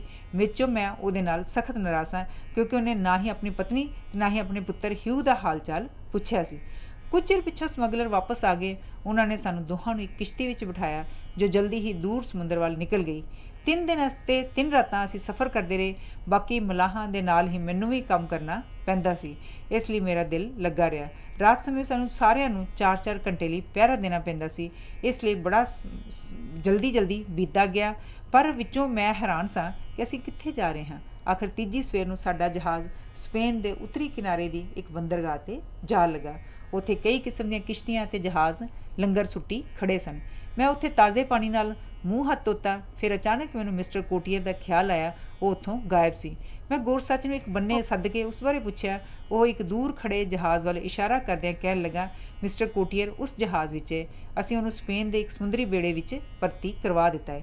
ਇਸ ਪਿੱਛੋਂ ਅਸੀਂ ਇਟੈਪਲੀਜ਼ ਦੀ ਬੰਦਰਗਾਹ ਵਿੱਚੋਂ ਆਪਣੀ ਕਿਸ਼ਤੀ ਵਿੱਚ ਸਮਾਨ ਇਕੱਠਾ ਕੀਤਾ ਅਤੇ ਵਾਪਸੀ ਸਫ਼ਰ 'ਤੇ ਤੁਰ ਪਏ। 5-6 ਘੰਟਿਆਂ ਪਿੱਛੋਂ ਅਸੀਂ ਇੰਗਲੈਂਡ ਦੇ ਕੈਂਟ ਨਾਂ ਦੇ ਕਿਨਾਰੇ 'ਤੇ ਪਹੁੰਚ ਗਏ। ਕੰਢੇ ਉੱਤੇ ਬਹੁਤ ਸਾਰੇ ਸਮਗਲਰ ਘੋੜਿਆਂ ਸਮੇਤ ਖੜ੍ਹੇ ਸਨ। ਲੋਅ ਲੱਗ ਚੁੱਕੀ ਸੀ, ਇਸ ਲਈ ਸਮਾਨ ਨੂੰ ਦਬਾ ਦਬ ਢੋਇਆ ਗਿਆ। 20 ਮਿੰਟਾਂ ਦੇ ਅੰਦਰ ਸਮਗਲਰਾਂ ਦਾ ਪਹਿਲਾ ਟੋਲਾ ਘੋੜਿਆਂ 'ਤੇ ਸਮਾਨ ਲੱਦ ਕੇ ਉੱਥੋਂ ਤੁਰ ਪਿਆ ਅਤੇ ਦੂਜਾ ਤਿਆਰ ਹੋ ਰਿਹਾ ਸੀ ਕਿ ਅਚਾਨਕ ਗੌਰਸੱਚ ਮਲਾਹਾਂ ਨੂੰ ਕਹਿਣ ਲੱਗਾ, ਜਲਦੀ ਕਰੋ, ਬਾਦਬਾਨਾਂ ਨੂੰ ਤਾਣ ਦਿਓ। ਹਾਲੀ ਸਾਡੀ ਕਿਸ਼ਤੀ ਲੰਗਰ ਚੁੱਕ ਕੇ ਤੁਰੀ ਹੀ ਸੀ ਕਿ ਦੂਰੋਂ ਤੱਟ ਰੱਖਿਅਕ ਸਿਪਾਹੀਆਂ ਦਾ ਇੱਕ ਬੜਾ ਵੱਡਾ ਦਸਤਾ ਘੋੜਿਆਂ ਨੂੰ ਭਜਾਉਂਦਾ ਹੋਇਆ ਕੰਢੇ ਵੱਲ ਆਉਂਦਾ ਦਿਸਿਆ। ਦੇਖਦੇ ਉਹ ਸਾਰੇ ਕੰਢੇ 'ਤੇ ਛਾ ਗਏ। ਉਹਨਾਂ ਦੇ ਅਫਸਰ ਨੇ ਦੂਰੋਂ ਉੱਚੀ ਸਾਰੀ ਹੁਕਮ ਦਿੱਤਾ, ਇੱਕਦਮ ਹਥਿਆਰ ਸੁੱਟ ਦਿਓ, ਨਹੀਂ ਤਾਂ ਤੁਹਾਨੂੰ ਗੋਲੀਆਂ ਨਾਲ ਉਡਾ ਦਿੱਤਾ ਜਾਵੇਗਾ। ਕੰਢੇ 'ਤੇ ਖੜ੍ਹੇ ਸਮਗਲਰਾਂ ਨੇ ਦਬਾ ਦਬ ਆਪਣੇ ਘੋੜਿਆਂ ਨੂੰ ਭਜਾ ਕੇ ਉੱਥੋਂ ਨੱਸਣ ਦੀ ਕੀਤੀ। ਇਸ 'ਤੇ ਸਿਪਾਹੀਆਂ ਨੇ ਸਾਡੇ 'ਤੇ ਗੋਲੀਆਂ ਦੀ ਜ਼ਬਰਦਸਤ ਵਾਛੜ ਸ਼ੁਰੂ ਕਰ ਦਿੱਤੀ ਅਤੇ ਸਾਡੀ ਨਾਲ ਉਹਨਾਂ ਦਾ ਘਮਸਾਨ ਦੀ ਲੜਾਈ ਸ਼ੁਰੂ ਹੋ ਗਈ। ਤਲਵਾਰਾਂ, ਗੋਲੀਆਂ, ਕਸੂਨ, ਮੁੱਕੀਆਂ, ਧੱਕੇ, ਬਸ ਚਾਰੋਂ ਪਾਸੇ ਇਹੋ ਕੁਝ ਦਿਸ ਰਿਹਾ ਸੀ। ਅਚਾਨਕ ਇੱਕ ਮੁੱਕਾ ਜ਼ੋਰ ਦੀ ਮੇਰੇ ਸਿਰ ਵਿੱਚ ਵੱਜਾ ਅਤੇ ਮੈਂ ਮੂਰਛਾ ਖਾ ਕੇ ਥੱਲੇ ਡਿੱਗ ਪਿਆ। ਜਦ ਮੈਨੂੰ ਹੋਸ਼ ਆਈ ਤਾਂ ਸਾਡੀ ਕਿਸ਼ਤੀ ਕੰਢੇ ਨਾਲ ਲੱਗੀ ਹੋਈ ਸੀ। ਉੱਥੇ ਬੇਹੋਸ਼ ਪਏ ਗੌਰਸੱਚ ਅਤੇ 2-3 ਹੋਰ ਮਲਾਹਾਂ ਤੋਂ ਸਿਵਾ ਕੋਈ ਵੀ ਨਹੀਂ ਸੀ। ਬਾਅਦ ਵਿੱਚ ਮੈਨੂੰ ਪਤਾ ਲੱਗਾ ਕਿ ਲੜਾਈ ਵਿੱਚ ਸਿਪਾਹੀਆਂ ਨੂੰ ਬੁਰੀ ਤਰ੍ਹਾਂ ਹਾਰ ਹੋਈ ਸੀ। ਮੈਂ ਕਿਸ਼ਤੀ ਵਿੱਚੋਂ ਨਿਕਲ ਕੇ ਸਿੱਧਾ ਲੰਡਨ ਦੀ ਸੜਕ 'ਤੇ ਪੈ ਗਿਆ। ਰਾਹ ਵਿੱਚ ਮੈਂ ਟੱਪਰੀ ਵਾਸਾਂ ਦੇ ਇੱਕ ਟੋਲੇ ਦੇ ਕਾਬੂ ਆ ਗਿਆ। ਉਹ ਮੈਨੂੰ ਆਪਣੇ ਨਾਲ ਹੀ ਰਲਾਉਣਾ ਚਾਹੁੰਦੇ ਸਨ। ਅਚਾਨਕ ਸਾਡੇ ਲਾਗੇ ਘੋੜਾ ਗੱਡੀ ਲੰਘੀ ਜਿਸ ਵਿੱਚ 2 ਜਣੇ ਸਨ। ਡਰਾਈਵਰ ਲੰਗੜਾ ਸੀ ਅਤੇ ਦੂਜਾ ਉਸ ਵਿੱਚ ਬਿਮਾਰ ਪਿਆ ਸੀ। ਮੈਂ ਬਿਮਾਰ ਆਦਮੀ ਨੂੰ ਪਛਾਣ ਲਿਆ। ਉਹ ਗੌਰਸੱਚ ਸੀ ਜੋ ਇੱਕ ਫੌਜੀ ਸਿਪਾਹੀ ਦੇ ਭੇਸ ਵਿੱਚ ਸੀ। ਗੌਰਸੱਚ ਨੇ ਮੈਨੂੰ ਟੱਪਰੀ ਵਾਸਾਂ ਕੋਲੋਂ ਛੁਡਾਉਣ ਦੀ ਇੱਕ ਚਾਲ ਚੱਲੀ। ਉਹਨੇ ਰਾਤ ਕੈਂਪ ਲਾਗੇ ਬਹੁਤ ਸਾਰੇ ਪਟਾਕੇ ਛੱਡੇ। ਟੱਪਰੀ ਵਾਸਾਂ ਨੇ ਸਮਝਿਆ ਕਿ ਉਹਨਾਂ ਨੂੰ ਡਾਕੂ ਲੁੱਟਣ ਆਏ ਹਨ। ਉਹ ਆਪਣੇ ਘੋੜੇ ਬਚਾਉਣ ਲਈ ਬਾਹਰ ਨੂੰ ਦੌੜੇ। ਇਤਨੇ ਚਿਰ ਵਿੱਚ ਗੌਰਸੱਚ ਮੈਨੂੰ ਉੱਥੋਂ ਚੁੱਕ ਕੇ ਖਿਸਕ ਗਿਆ। ਕਈਆਂ ਦਿਨਾਂ ਦੇ ਸਫ਼ਰ ਪਿੱਛੋਂ ਮੈਂ ਘਰ ਪਹੁੰਚ ਗਿਆ। ਘਰ ਵਾਲੇ ਮੈਨੂੰ ਮਿਲ ਕੇ ਬੜੇ ਖੁਸ਼ ਹੋਏ। ਅੰਤ ਵਿੱਚ 2-3 ਗੱਲਾਂ ਦੱਸਣਯੋਗ ਹਨ ਕਿ ਵੱਡਾ ਹੋ ਕੇ ਹਿਊ ਪਾਦਰੀ ਬਣ ਗਿਆ। ਉਧਰ ਮਿਸਟਰ ਕੋਟੀਅਰ ਪੁਰਤਗਾਲੀ ਜੰਗੀ ਬੇੜੇ ਵਿੱਚ ਕਪਤਾਨ ਬਣ ਗਿਆ। ਮੈਂ ਜਮੈਕਾ ਵਿੱਚ ਕੁਝ ਜ਼ਮੀਨ ਮੁੱਲ ਲੈ ਲਈ ਅਤੇ ਜ਼ਿੰਮੇਦਾਰੀ ਕਰਨ ਲੱਗ ਪਿਆ। ਗੌਰਸੱਚ ਅਤੇ ਉਸਦਾ ਲੰਗੜਾ ਸਾਥੀ ਜੋ ਮੈਨੂੰ ਬਾਅਦ ਵਿੱਚ ਮਿਲ ਪਏ ਸਨ, ਮੇਰੇ ਲਾਗੇ ਹੀ ਇੱਕ ਮਿੱਲ ਵਿੱਚ ਨੌਕਰ ਹੋ ਗਏ ਅਤੇ ਅਸੀਂ ਸਾਰੇ ਖੂਬ ਮੌਜ ਵਿੱਚ ਜ਼ਿੰਦਗੀ ਦੇ ਦਿਨ ਬਿਤਾਉਣ ਲੱਗ ਪਏ। ਮਿਸਿਸ ਕੋਟੀਅਰ ਮੇਰੇ ਘਰ ਦਾ ਪ੍ਰਬੰਧ ਚਲਾਉਣ ਲੱਗ ਪਈ। ਹੁਣ ਅਸੀਂ ਸਭ ਜਣੇ ਵੱਡੇ ਹੋ ਗਏ ਹਾਂ, ਪਰ ਗੌਰਸੱਚ ਅਤੇ ਮੈਂ ਹਾਲੀ ਵੀ ਵੌਨ ਹਾਰਨ ਦੇ ਡੁੱਬੇ ਹੋਏ ਜਹਾਜ਼ ਵਿੱਚੋਂ ਖਜ਼ਾਨਾ ਕੱਢਣ ਦੀਆਂ ਤਰਕੀਬਾਂ ਸੋਚਦਾ ਰਹਿੰਦੇ ਹਨ। ਸ਼ੁਭ ਇਛਾਵਾਂ ਸਹਿਤ ਧੰਨਵਾਦ। ਹਰਜੀਤ ਮਮਰਾ। ਅੱਜ ਤੁਸੀਂ ਮੇਰੇ ਨਾਲ ਬਹੁਤ ਹੀ ਵਧੀਆ ਸਮੁੰਦਰੀ ਯਾਤਰਾਵਾਂ ਦਾ ਵਰਣਨ ਕਰਦੀ ਬੜੀ ਸਾਹਸੀ ਕਹਾਣੀ ਨੂੰ ਮੇਰੇ ਨਾਲ ਪੜ੍ਹ ਕੇ 1911 ਵਿੱਚ ਲਿਖੀ ਗਈ ਕਹਾਣੀ ਨੂੰ ਮੁੜ ਸੁਰਜੀਤ ਕਰ ਦਿੱਤਾ ਹੈ। ਕਿਸ ਤਰ੍ਹਾਂ ਕਹਾਣੀ ਦਾ ਮੁੱਖ ਪਾਤਰ ਬਰਫੀਲੀ ਰਾਤ ਨੂੰ ਡਾਕੂਆਂ ਲੁਟੇਰਿਆਂ ਦੇ ਟੇਟੇ ਚੜ੍ਹ ਕੇ ਪਹਿਲਾਂ ਤਾਂ ਉਹਨਾਂ ਵਿੱਚ ਸ਼ਾਮਿਲ ਹੋ ਜਾਂਦਾ ਹੈ ਅਤੇ ਫਿਰ ਬੜੀ ਹੁਸ਼ਿਆਰੀ ਨਾਲ ਉਹਨਾਂ ਤੋਂ ਬਚ ਨਿਕਲਣ ਵਿੱਚ ਕਾਮਯਾਬ ਹੁੰਦਾ ਹੈ। ਰੱਬ ਰਾਖਾ। ਹਰਜੀਤ ਮਮਰਾ।